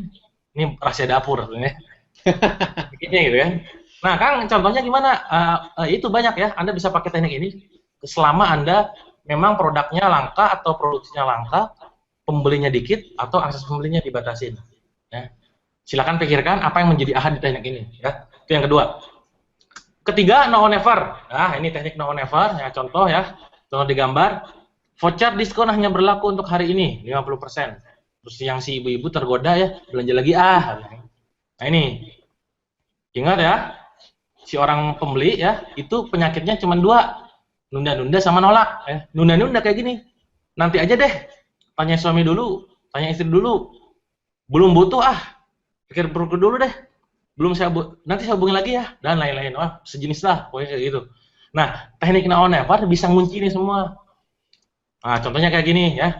Apa yang kita buat now or never, tipe dalam penawarannya, bisa Anda kasih di diskonnya, bisa mainkan diskonnya, bisa mainkan hadiahnya, bonus spesial, gratis ongkos kirim kalau Anda jualannya online, atau voucher senilai, dan lain-lain. Ini kita bisa mainkan now or never. Ya. Di 5 elemen ini atau nanti ada yang lain-lainnya Anda bisa pakai supaya bisa pakai teknik no or never. Ya. Nah, ini contoh, contohnya di depan Anda bisa lihat ya di layar. Diskon 30% hanya berlaku untuk hari ini. Hanya diadakan sekali seumur hidup, tidak diadakan lagi. Ini contoh biasanya kalau saya di seminar, itu yang besar-besar ya. Kayak tahun lalu saya sama Mas Jaya duet ya di bulan Desember, hanya diadakan sekali seumur hidup, tidak akan diadakan lagi. Langsung 800 peserta datang ya dari Indonesia. Sekaranglah saat yang paling tepat untuk bertransaksi, besok harga naik misalkan. Stok kami barang ini terbatas, jika diambil sekarang, Anda akan habisan. Sudah ada calon pembelinya yang menawarkannya, saya khawatir barangnya habis, lebih baik ambil sekarang. Jika Anda daftar hari ini, akan saya berikan diskon 2%. Khusus untuk hari ini saja ya. Yang ini tinggal 1, kalau tidak diambil sekarang, besok khawatir keburu beli orang. Nah, ini terjadi sama saya waktu dulu pas beli rumah ya. Pas saya beli rumah, saya udah kasih tanda, yang ini Mbak, yang ini Mas, saya bilang. Cuman saya belum kasih DP. Pas saya datang, Mas, maaf Mas, udah terjual. Karena saya belum kasih DP kan, belum jadi gitu. Pas saya datang lagi, yaudah deh Mas, ini aja saya beli. Kan? Pas saya nunjuk yang itu, dia langsung bilang, oh gitu ya Mas, yang ini saran saya Mas, lebih baik Mas DP sekarang. Karena ini pun udah ada yang ngambil orang, udah ada yang ngasih tanda, ngasih ciri. Saya khawatir Mas nanti kehilangan lagi sama yang kemarin. Itu kan pakai teknik banget. Moga mau waktu itu sekeluarin duit langsung, udah kasih DP dulu. Gitu ya. Ini dia pakai teknik whatever, salah satunya. Ya. Terus hari ini harganya naik, hanya 50.000 misalkan. Besok harganya 2 kali lipat. Ya. voucher diskon hanya berlaku sampai malam ini, besok vouchernya hangus. Nah, itu contoh-contoh no never. Nah, ini saya kasih ambil kasus ya, studi kasus di Matahari misalkan. Kawan-kawan ya, cowok, cewek, siapapun itu, kalau datang ke Matahari, pas mau bayar pasti kalau misalkan udah tahu polanya ya, Mas, ini ada voucher ya, 50.000, cuman untuk berlaku untuk hari ini saja, gitu kan. Itu kan kalau kita udah ngerti gitu ya, penjualan, nah ini teknik busuk banget gitu ya. Ini namanya average sales ya, yang dulunya kita beli berapa, lama gede lagi. Nah, tapi teknik yang dia kasih, ya, kasih voucher berlaku hari ini, itu namanya teknik now never, ya. Karena voucher gak bisa dibawa balik. Dia harus mau gak mau belanjain hari itu juga, kalau enggak vouchernya hangus. Ya. Ini yang terjadi di Matahari contohnya, ya. Jadi Anda kalau melihat ya, iya juga ya. Dulu pernah gue ngalamin kayak gitu. Nah, itu kayak gitu, now never. Ya, itu contohnya. Nah, ini harga coret. Ya, berikutnya ini teknik harga coret. Ini paling udah sering banget ya kita gunakan ya. Di online terutama itu powerful banget ya, di website tampilan toko online Anda atau di Instagram juga ya sangat berpengaruh ya. Kecuali kalau Anda jualan makanan, saran saya jangan pakai harga coret ya. Karena yang namanya makanan itu jualan belinya orang bukan berdasarkan harga, ini berdasarkan rasa ya. Di Bulala ya, di Bulala Macam udah jelasin ya bagaimana buat kemasan yang bagus segala macam. Jadi gimana caranya strong visualnya keren banget gitu. Buat tampilan pas upload itu gambarnya benar-benar ngilerin ya. Kalau udah nyoba itu ngangenin gitu kan, kalau bahasa Mas kan gitu. Nah, itu harga coret gak berlaku kalau di makanan.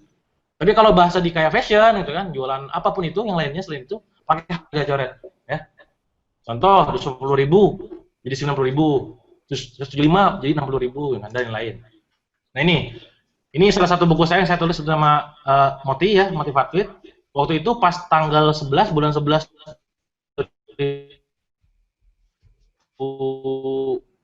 berapa 35 coret jadi 211 ya. Dalam sehari dapat sekitar 211.000 dikali 111 orang, sekitar 24 juta. Alhamdulillah ya dalam 11 jam. Gimana tekniknya ya? Teknik harga coret ya. Teknik harga coret. Ya, super hemat lah, ini super hemat ya, perhatikan. Itu menyasar orang-orang C ya. Promosi ya, cepet-cepetan orang D nih kalau Anda tadi belajar lagi ya. Ini contohnya. Itu teknik harga coret ya. Semoga paham ya. Nah, lalu berikutnya teknik ikut-ikutan ya. Kalau di NLP namanya social proof atau lemming effect ya. Misalkan ada kafe A dan B, yang satu rame, yang satu sepi. Orang cenderung itu milih yang rame karena merasa dalam pikiran bawah sadar dia berpikir bahwa yang rame itu enak, yang rame itu produknya bagus, yang rame itu produknya berkualitas, yang sepi itu harganya mahal, yang sepi itu gak enak dan lain-lain. Itu secara alam bawah sadar. Mungkin Anda nggak sadar, tapi alam bawah sadar berkata demikian. Ya, makanya bisa kita pakai tekniknya ikut-ikutan. Contoh, kalau Anda jualan makanan ya, atau misalnya jualan apapun, kalau memang itu jadi best seller, cantumkan best seller, menu ini best seller, rekomendasi koki misalkan, enak misalkan. Paling banyak dicari, ini kalau Anda buka restoran ya, atau misalkan Anda jualan apapun, 9 dari 10 wanita sudah menggunakan produk XYZ misalkan. Itu teknik ikut-ikutan ya. Artis sekelas ABC saja sudah pernah makan di sini. Bagaimana dengan kamu misalkan? Itu teknik ikut-ikutan. Ustadz YZ aja udah join, gimana kamu? Itu teknik ikut-ikutan. Ya, itu maksudnya. Jadi ikut-ikutan itu kita menggunakan data yang sudah ada, ya orang sudah beli sebagai data yang kita gunakan supaya orang ini mau beli juga ikut-ikutan. Ya, ikut-ikutan ya, saya agak cepat ya. Terus berikutnya nanti kita jawab aja ya. Berikutnya promo kreatif. Nah, kalau promo kreatif, Anda kalau misalkan di orang Bandung ya, di Jakarta juga udah ada sekarang ya. Salah satu sahabat saya ya, yang punya nasi goreng mafia, pas dia launching, penawarannya kayak gini ya. 2.000 piring nasi goreng gratis bayar pakai doa. Tentu ini kreatif banget ya. Orang datang, yang penting datang dulu kan pas launching itu. Datang dulu ya. Datangin prospek dulu ya. Orang datang buat ngantri. Tentu kalau misalkan Anda sebagai seorang penjualnya, business owner, kontak media, kontak banyak orang supaya diliput, supaya layak liput dan jadi viral gitu. Nah, kalau udah makanannya enak, baru nanti repeat order. Ini kreatif banget. Yang kedua, ini ownernya sama ya. 1.000 mangkok nasi bakso, makan gratis ya. Bayar dengan senyum manis. Ini kreatif juga ya. Budget promosinya paling ya 1.000 mangkok bakso dikali 5.000 perak paling 5 juta, tapi efeknya luar biasa. Bisa jadi layak berita, diliput media, ya, viral juga dan lain-lain. Contoh lagi, pas saya makan di sana, saya foto-foto ini, bisa dibaca ya, jomblo ya. Tuhan ya, kalau dia memang jodohku, dekatkanlah. Kalau dia bukan jodohku, dijodohkanlah. Kalau dia bukan jodohku, jangan sampai dia dapat jodoh yang lain selain aku. Kalau dia jodoh orang lain, putuskanlah, jodohkan denganku, amin. Ya, ini maksa ya. Tapi orang sadar nggak sadar, kalau Anda lihat kayak gini, apalagi Anda merasa ini ngena banget gitu ya, ketawa itu karena dua hal, karena lucu atau kena gitu ya. Lucu emang lucu, kena atau emang jomblo gitu ya. Nah, orang kalau orang lihat kayak gini, orang cenderung foto ya, buka Instagram, buka pet, buka Twitter, buka Facebook, upload. Pas ngupload, teman-teman Anda baca, itu apa Mas, itu apa Mbak, itu apa sih misalkan. Oh ini dimakannya di sini, di mana? Di Bati Ukur, orang datang tuh. Ya, jadi viral kan? Nah, itu datengin prospek baru tuh. Ini teknik promo kreatif. Tujuannya apa? Supaya memancing orang, supaya ngomong kemana-mana, ya, viral. Ini berikutnya ya, contoh. Nah, ini yang kemarin baru saya lakukan, ya. Jadi saya bilang di Facebook dan di email itu, Yos malam ini saya akan sharing gimana saya bisa omset tanggal 24 April waktu itu, ya, pas hari konferensi Asia Afrika, ya, saya bisa dapat 158 juta hanya dalam waktu 1 hari. Wow. Ya, saya cuma jualan buku doang loh ya, logikanya buku gitu loh ya. Saya dapat dari jualan buku doang, dapat 158 juta dalam sehari. Oh bisa kan? Ya, sekali lagi, saya pakai teknik yang tadi ya, sharing, selling kemudian ya. Terus pakai teknik harga coret ya, pakai teknik no on never, hanya tanggal 24 aja. Sama yang satu lagi, promo kreatif. Apa kan kreatifnya? Banyak orang nggak tahu bahwa tanggal 24 April itu adalah hari ulang tahun saya waktu itu ya. Jadi atau tim saya bilang, dasar otak jualan ulang tahun aja dibuat promo. Ya nggak apa-apa sih bilang kan, hasilnya gila-gilaan ya. Ini salah satu rahasianya. Kok bisa sih bisa meledak gitu kan? Karena kita pakai teknik gabungan. Ya, kalau Anda sudah tahu tekniknya bisa digabungin tuh. Jadiin promo. Gila-gilaan, closing deh gede-gedean. Nah, ini salah satu rahasia kita ya, yang saya bongkar. Contoh nih, Anda bisa cek di depan ya. Terus ibu hamil boleh makan sepuasnya ya. Misalkan ultah hari ini makan gratis ya, kayak Mas Tangga ya, jelelela. Bawa pacar atau pasangan diskon 30%, jomblo bonus hadiah pernikahan, makan sepuasnya, bayar seikhlasnya, garis ongkir Indonesia, tanpa pusing tanpa capek, tinggal di rumah, barang kami antar, upload foto di Twitter, diskon 10% plus bonus es krim, diskon memberikan usia, yaitu kayak di ini ya, apa namanya, yang di Bandung itu The Cost ya, di memberikan usia. Pada hari ini seluruh omset akan sedekahkan, ini promo kreatif contoh-contohnya. Ini teknik salah satu teknik yang kita gunakan. Lalu teknik berikutnya yang saya share adalah teknik cross selling. Nah ini sudah banyak orang tahu sebenarnya ya. Cuma saya sharing aja gak apa-apa ya. Nah contoh ini gambar, pas Anda jualan jilbab, jangan berhenti sampai dia tuh beli jilbab Anda. Ya. Tawarkan juga sekalian brosnya Mbak, misalkan. Bros kupu-kupunya cantik, warna ungu misalkan. Bisa dipakai, sekalian lo ongkirnya, sekalian daripada nanti pas beli lagi, ongkirnya nambah. Ya juga ya, mikir kayak gitu, ingat ya. Pas mau closing Anda tanya lagi cross selling, orang cenderung beli gitu ya, karena mainnya di emosi. Ini saya ambil contoh ya, perusahaan ini ya, McD ya. Dia dengan kata-kata kayak gini, nah ini cross selling kayak gini, bisa create omset 35 miliar dolar per tahun. Kentangnya Pak, eskonnya, burgernya, gitu doang gitu. Asam tenan kan, gitu doang, nyampe 3 miliar dolar. Nah, itu yang dilakukan oleh McD, kita tiru semangat teknik dia. Atau Anda coba main ke Jeko kapan-kapan gitu ya. Anda beli coba yang jumlahnya 6 biji. Ya, kurang lebih hari ini 37.000 waktu itu, ya. 37.000 6 biji, pasti si SPG-nya bilang, "Kak, nggak sekalian yang J-pop-nya aja, nambah 8.000 dapat semua rasa, Kak, daripada cuma 6," kata dia. Kalau saya pribadi waktu itu pas di BIP Bandung, saya bilang karena ini teknik jualan, enggak, saya bilang. Tapi kalau ibu-ibu yang di belakang saya, oh gitu ya, yaudah deh yang itu aja. Kebayang nggak sih? Ada nambah average sales dari 37 sampai 45.000 ya, gara-gara teknik sederhana nawarin gitu doang. Seberapa banyak orang yang bego kayak gitu ya ditawarin, terus closing gitu, nambah omsetnya. Gitu ya. Itu karena teknik cross selling. Nah ini ya, Anda bisa baca di depan ya, di restoran. Mau level kepedasan berapa Kak? Padahal sebenarnya bayar gitu loh. Level 1 bayarnya berapa? Level 2 bayar berapa?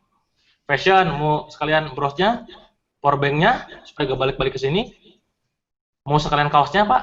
Mau sekalian kaosnya, rollnya pas Anda main ke ini apa? Beli cat misalkan, dan segala macam. Contoh lainnya, saya pernah ngalamin nih, di Bandung ya, kisah nyata ya, pas saya waktu itu pakai motor, saya mau servis motor, niatnya cuma ganti oli doang, 80.000 gitu. Tapi pas saya datang, dia langsung lihat, Mas, ini dari kapan Mas gak diservis katanya? Wah, bulan lalu Mas, kemarin juga di sini, saya bilang. Oh enggak Mas, sini Mas, benar. Dia ngasih tahu, Mas, ini Mas, ya, kampas remnya harus diganti Mas, ya. Terus ininya harus diganti, ya. terus lampunya harus diganti, ininya harus diganti, semua dia bilang harus diganti gitu.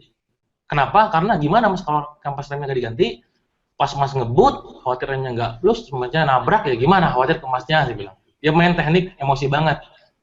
Dengan panjang lebar saya pikir gak pikir panjang. Yaudah deh, berapaan? Saya bilang, karena saya orang Sunda, saya berapaan? Saya bilang. Dia hitung, benar mas, ambil kalkulator. Dia ngasih data ke saya, banyak banget, kanvas rem lah, apalah, banyak banget. Ya. Dia ngasih, saya lihat, buset dah, saya bilang.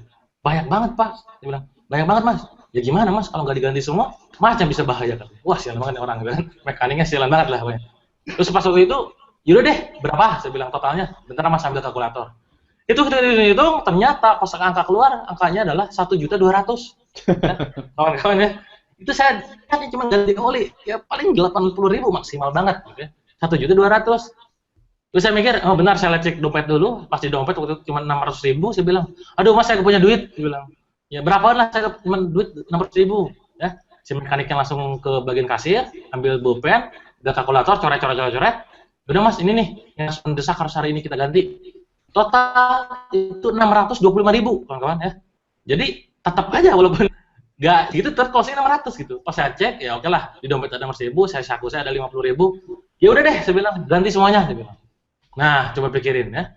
Dari 50.000 niatnya ganti oli, gara-gara pakai teknik cross selling ya, upselling ya, atau pakai list list nama ya, list produk, itu bisa create omset dari 50.000 jadi 600.000. Bahkan kalau saya nggak bilang saya nggak punya duit, bisa jadi 1 juta.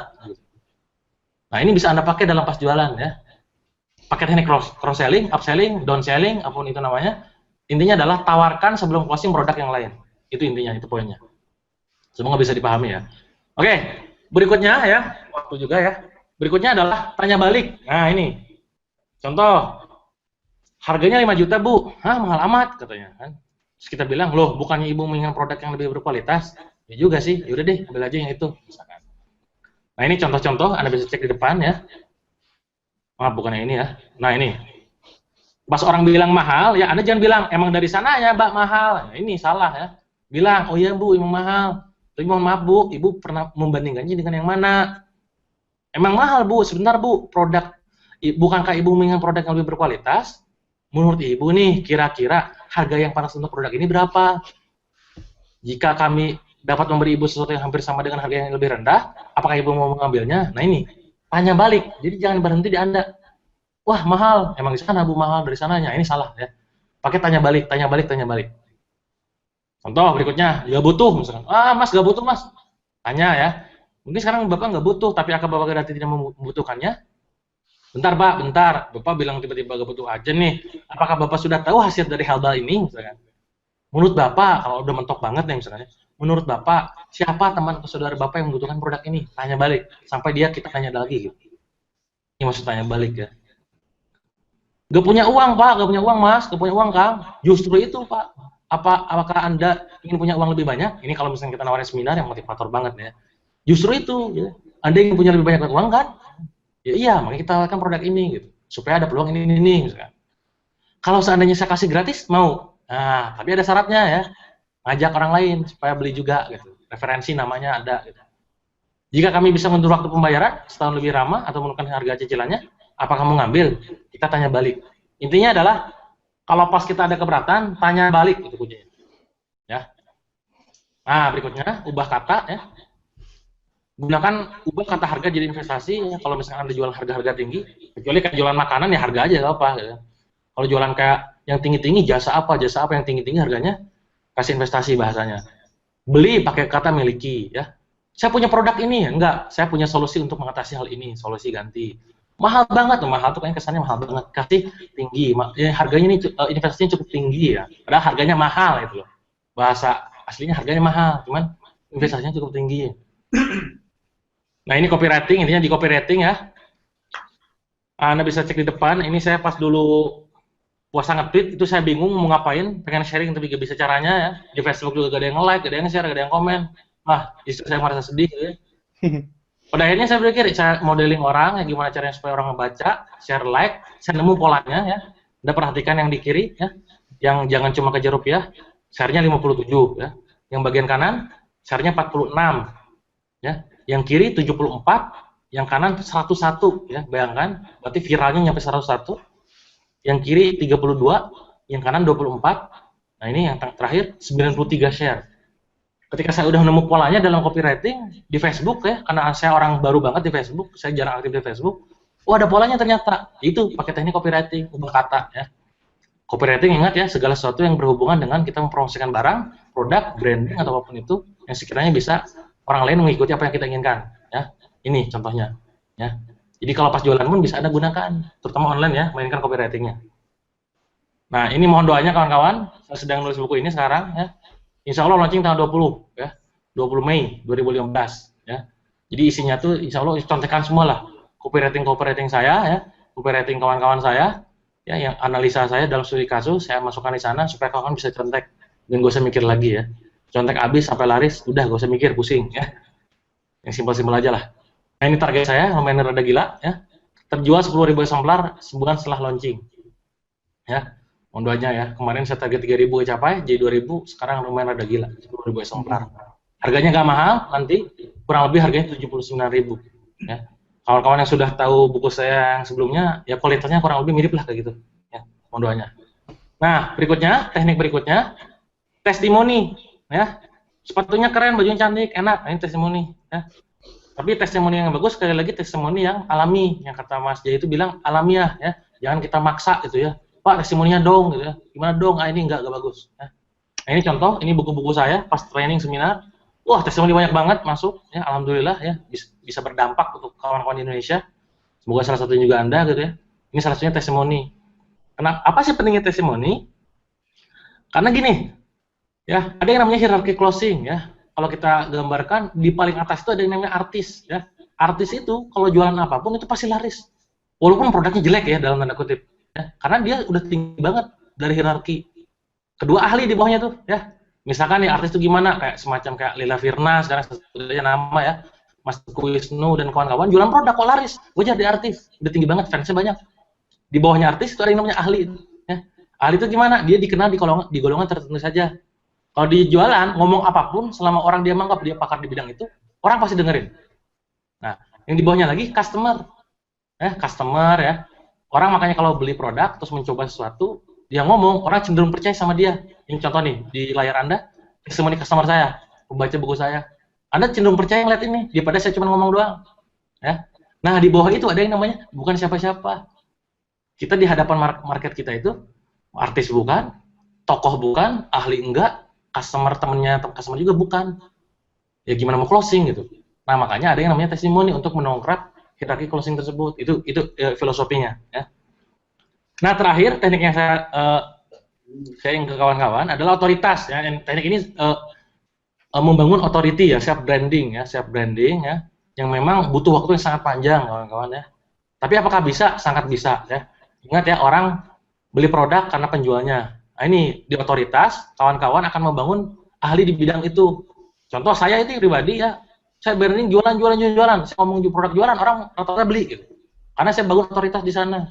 Pertanyaannya, ya kamu gimana? Kamu udah misalkan gimana? Follower banyak, fansnya banyak misalnya. Siapa bilang? Dulu saya bukan siapa-siapa gitu. Sekarang pun ya bukan siapa-siapa, tapi ya minimal kalau udah di hierarki, itu orang udah ada yang lirik gitu. Ya, apalagi kayak sekedar kayak sekelas Mas Jaya, Mas Ipo gitu ya, orang-orang udah terkenal, wah dia udah otoritasnya tinggi banget tuh, ngomong pasti dengerin. Ya. Kalau diikutan, ada yang tadi ikut-ikutan pakai testimoni ya, atau testimoni di otoritas di NLP namanya personal power. Ya. Anda ngomong, bak, orang pasti dengar. Ya. Nggak ngeliat lagi apa yang dikatakan. Saya pernah lihat video tuh, Tukul Arwana sama Mario Teguh, ditanya waktu itu, Pak, dulu Pak, kata Tukul bilang ke Mario Teguh, dulu Pak, saya itu Pak, pas bukan siapa-siapa Pak, ngomong bener Pak, gak ada yang dengerin Pak. Sekarang Pak, ngomong salah aja Pak, ngomong salah banyak yang dengerin gitu. Ya, itu karena otoritas ya. Kalau Anda udah otoritasnya udah bagus ya, otoritasnya udah bagus, powernya udah bagus, jualan apapun laris ya. Itu teknik terakhir yang saya sharing kepada kawan-kawan. Lengkapnya ada di buku ya. Ya, semoga sharing malam ini bermanfaat ya. Nanti kita ada tanya jawab. Cuman sebelum masuk tanya jawab, satu hal penting yang ingin saya sampaikan. Kawan-kawan, di sana kan udah nulis target tuh, goalnya ya. Udah target goalnya berapa ya, omsetnya berapa bulan Mei itu. Pastikan ke goal itu kaku ya. Kaku terhadap target. Oke, kita langsung tanya jawab aja kali ya. Siap. banget nih yang masuk Oke. pertanyaan. Mau Ayu duluan atau aku duluan? Terserah. Oke, aku duluan. Boleh. Pertanyaan pertama dari Alex Wija di Twitter @alexwija123. Kebaca Dewa? Bentar. Diklik aja gambar aku yang di bawah, Oh iya ya. membesar layarnya. Nah ini Ini. pertanyaannya kayak aku nih Mas, aku juga tadi mau nanya kayak gini nih. Iya. Ah, Lihat kriteria Dix kok Dis harusnya. Kok kayaknya tiap tipe karakter saya ada ya? Gimana itu, Kang? oh iya. Jadi mungkin semua karakter dia tadi yang diucapin dikit-dikit ada di sana sini gitu loh kali ya. Nah, ini gimana nih siasatnya? Nah, iya. Jadi tes DSC itu untuk menunjukkan, memperlihatkan di mana sih dominannya kita ya. Apakah DI atau C? Apakah semua orang tipenya misalkan condong ke D aja misalkan ke I aja atau S aja? Enggak gitu. Semua kita tipenya punya gitu. Ya. Tinggal pilih mana yang paling dominan. Ya. Oke. Itu jadi mana yang paling gue banget gitu. Itulah tipenya. Tapi apakah yang lain nggak punya? Punya juga gitu. Cuman nggak dominan, nggak nonjol. Ya. Makanya saran saya supaya benar-benar merasakan bahwa oh ini gue tipe ini. Tes yang tadi yang Mas Fikri kasih, coba tes dulu ya. Baru nanti mana sih? Oh iya benar gue ini tipe I misalkan. Gue ini tipe C. Oke, tadi tesnya ini ya, bit.ly. Iya. Tes jago jualan. Coba tes dulu ya. Nanti kalau misalkan udah tes, bakal ketahuan tuh. Oh ternyata saya tuh tipe S misalkan. Berarti gaya main saya adalah tipe ini. Ya. Kalau pas jualan, kita masuk dunia mereka dulu, bahasa mereka, balik lagi sama dunia kita. Itu kuncinya. Jadi, Kang, mungkin nggak semua tipe ada, memang gitu. Cuman yang dominan pasti salah satu. Ya, Oke. saya nih, ada yang namanya kecenderungan dalam tipe ya. Jadi Ya. orang D, tapi kecenderungan saya dominan ke C banget. Makanya di sini kalau ngasih consulting ya, mentoring, saya detail. Gini gimana, ini dari mana? Oh, detail banget. Kalau orang I mungkin ya, D kecenderungan ke I, emang itu gak penting. Yang penting, oh, begini deh caranya, D udah selesai gitu. Kalau saya D kecenderungan ke C, ya. Ada kawan saya, D kecenderungan ke I, ada kecenderungan. Itu ada kecenderungan, kemungkinan terjadi semua tipe miliki. Cuma yang dominan cuma salah satu gitu. Oke, Ayu pertanyaan kedua. Kang Dewa, bagaimana cara menentukan tipe-tipe pembeli DISC secara cepat dari Oh angle? iya. Oke. Nah, kalau di offline kita bisa lihat dari postur dia, dari gestur dia ya. Kalau pas kita salaman, jabatannya kenceng ya, kenceng banget gitu ya, tatapan wajahnya tajam, itu orang D. Ya. Kalau orang I, dia mau udah senyum ceria. Cuman ceria, beda sama orang D, brut gitu bisa jadi. Orang S, tangannya ya, cuman dia kalem orangnya, tapi kalau udah ngobrol, dia enak banget, punya nyambung aja. Beda sama orang D, kalau udah gak sabaran dia lihat jam ya. Kalau orang I, gitu ya dia ngomong terus. Kadang kita gak dikasih waktu untuk ngomong. Kalau orang C dia diam, dia jarang nanya. Kadang kita perlu pancing untuk nanya. Nah ini kalau misalnya pas ketemuan, ya, pas ketemuan kita lihat dari gestur tubuhnya ya, dari cara ekspresi dia menatap ya, terus cara jabat tangan ya, terus cara memperhatikan. Kalau kalem banget orang S ya, kalau tajam banget orang D, kalau senyum-senyum terus dia kayaknya ngeresponnya tuh aktif banget orang I, kalau diam-diam jarang ngomong orang C. Itu kalau pas ketemuan. Nah, kalau pas online ini yang jadi masalah. Online kita nggak pernah tahu tipe mereka kayak gimana. Makanya ya, kita pastikan gunakan semua bahasa supaya kita masuk dunia mereka. Kalau dalam chat ya, saya bisa prediksi kalau yang chat jawabannya ya, enggak. Simpel-simpel tuh orang C, kalau enggak orang C, orang D.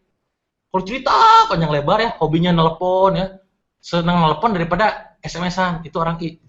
Beda dibalik sama orang D sama C, senangnya SMS atau chat-chatan, tapi nggak suka ketemuan. Ya, nggak suka Dewa.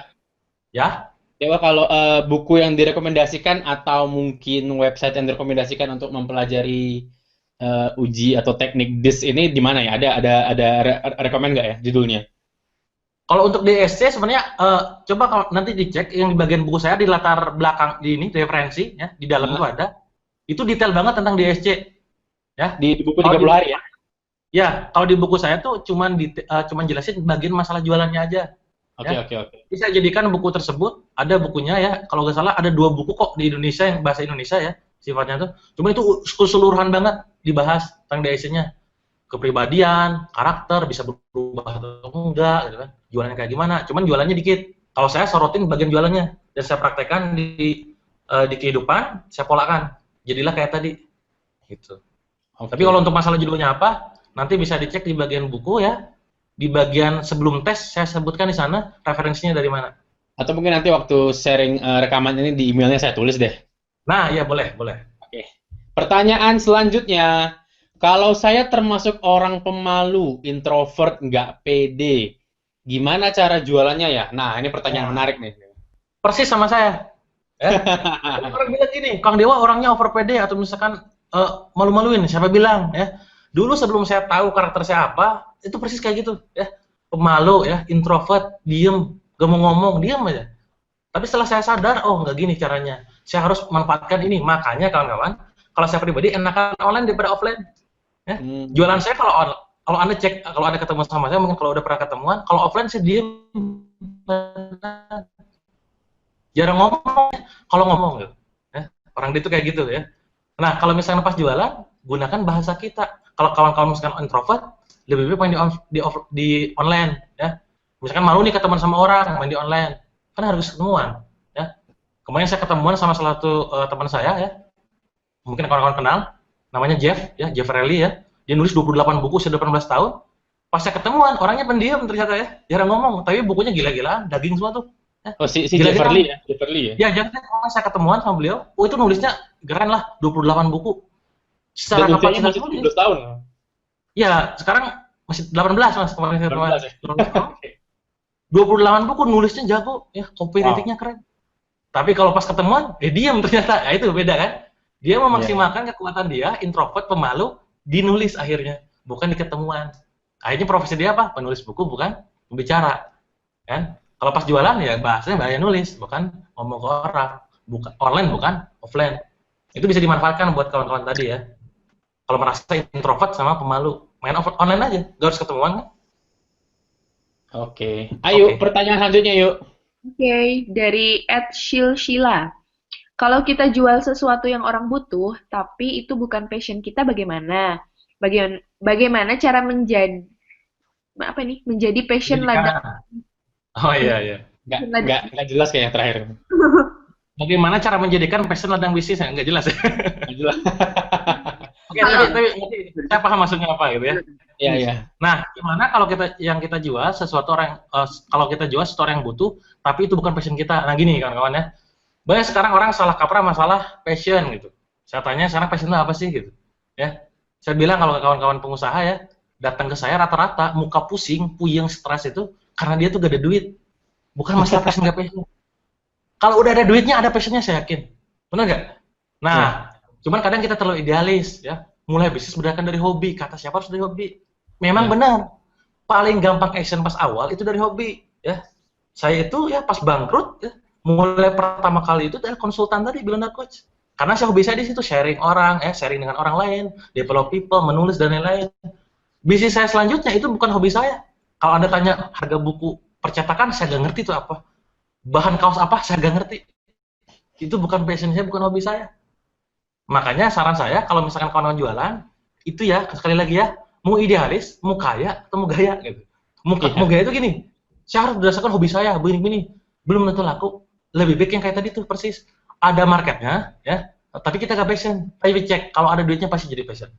Oke, mantap. Jadi prinsip yang sama juga saya dengar di mungkin teman-teman pernah dengar Villa Cake Pisang ya di Batam ya. Itu Mas Denny Deliandri omsetnya udah miliaran lah per bulan. Beliau waktu sharing sama saya juga ngobrol hal yang sama persis. Jadi ya jangan konyol sama passion. Beliau bilang saya ingat banget kata-kata itu sampai saya tulis di blog ya. Jadi beliau bilang juga gitu. Passion saya adalah di mana yang laku dia bilang. Persis ya berarti ya. Oke, ini bukan pertanyaan tapi ini ada salam dari Okiyama, Jepang. Wow. Mantap. Alhamdulillah. Udah gue ya. Ini udah jauh banget nih berarti nih seminar kita nih. Oke, pertanyaan selanjutnya. Ayo silakan. Oke. Dari Shiraki Fashion. Teman saya jadi agent properti selama beberapa bulan ini, tapi belum sama sekali closing. Gimana cara bantu dia buat closing sedangkan saya belum bisa beli? Help. Dia mau bantu beli nih. Ini mulia sekali ya. Ini mulia sekali ya. Biasa ya. Temennya sebagai kasus. Mau bantu beli rumah loh. Ya. Kalau sekali lagi ya, kalau masalah jualan ya, kalau bisa yang sadar kayak gini itu kita sendiri gitu, jangan teman kita ya. Saran saya gitu, semoga temannya nonton ya. Nah, gimana kan kalau supaya closing kita belum sama sekali ini belum pecah telur, gimana nih caranya ya. Sekali lagi, tadi teknik itu tadi ya, yang 7 teknik bisa kawan-kawan pakai dalam masalah jual properti ya. Tapi yang lebih penting lagi ya kawan-kawan, yang 3 di awal ya. Goal, alasan kuat, sama passion dan prinsip-prinsip tadi. Jadi kalau misalkan belum closing, bisa jadi ada yang salah dalam diri kita, ya. Dalam salah apa? Salah dalam membidik target market. Jualannya propertinya harga menengah ke atas, yang jualan prospek kita adalah menengah ke bawah. Ya gimana mau closing? Jadi yang paling penting itu, yang pertama sebelum closing ya, bidik marketnya yang pas, yang benar-benar ideal, baru main teknik closing. Jangan dibalik ya. Semua dia sama ratakan, percuma capek itu namanya. Jadi saran saya, perbaiki bagaimana cara dia menemukan target market ya, target marketnya seperti apa, detailnya kayak gimana ya, baru nanti di sana rincikan strateginya ya, kayak gimana gitu, teknik-teknik yang dipakai. Oh ya kalau mahal pakai teknik yang lain eksklusif ya, kalau teknik murah pakai ikutan gitu kan. Jadi kitanya dulu harus paham secara target marketnya, baru teknik closing digunakan ya, jangan hajar semua teknik gitu. Ya benar sih ya. Malah ntar kalau kita hajar semuanya nggak ada yang masuk kali. Betul, itu maksa banget. Ya, ingat prinsip yang ketiga tadi ya, target market is very vital in your business. Ya, benar. Oke, pertanyaan terakhir mungkin ya Yuk ya. Iya boleh Mas. Untuk BC ini mungkin untuk yang belum tahu broadcast kontak ya. Di BBM, penekanan diberatkan ke tipe khusus atau universal dengan kondisi penerima BC belum diketahui tipenya. Ini mungkin kontennya spesifik atau umum gitu ya. Ya, paham. Kan kita belum tahu karakteristik kontak-kontak yang ada di BlackBerry kita, BBM kita. Nah, silakan Dewa.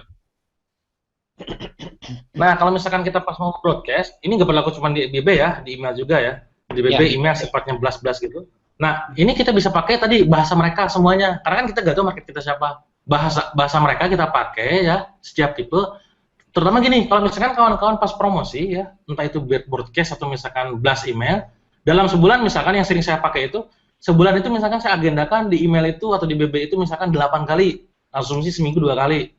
Di 8 kali, hari pertama blast ya, saya akan dominan ke bahasa orang D semua, ya, to the point segala macam.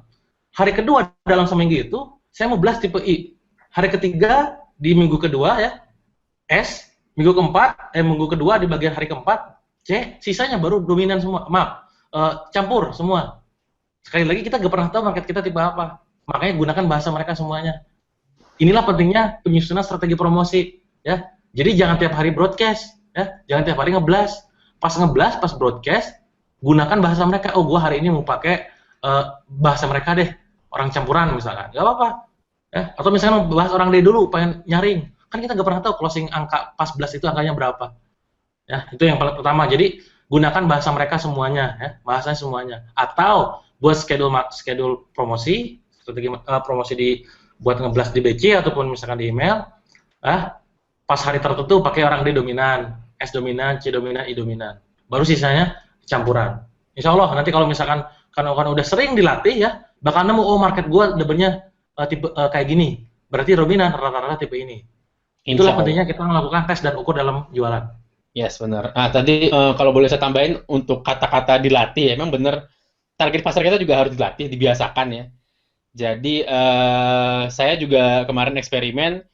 Sekarang saya semua penawaran itu harus pakai link, jadi saya latih orang untuk ngeklik ke link itu supaya masuk ke landing page gitu, ke halaman di UB Store. Dan alhamdulillah 3-4 bulan belakangan jumlah kliknya naik terus karena itu tiap hari dilatih gitu. Jadi saya tidak nuliskan pesan yang penuh di email, jadi email cuma untuk membakarnya aja, arahkan ke link ke halaman UB Store itu, dan alhamdulillah sampai sekarang hasilnya bagus. Jadi emang berlapis gitu Mas ya.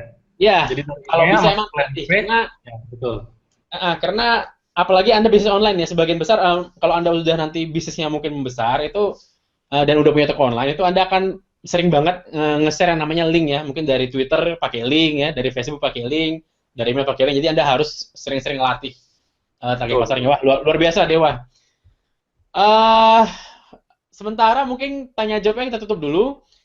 Ini tadi untuk yang pengen maaf, ini tuh yang pengen tadi latihan tes DYC ya, silakan ke bit.ly tes jago jualan ya.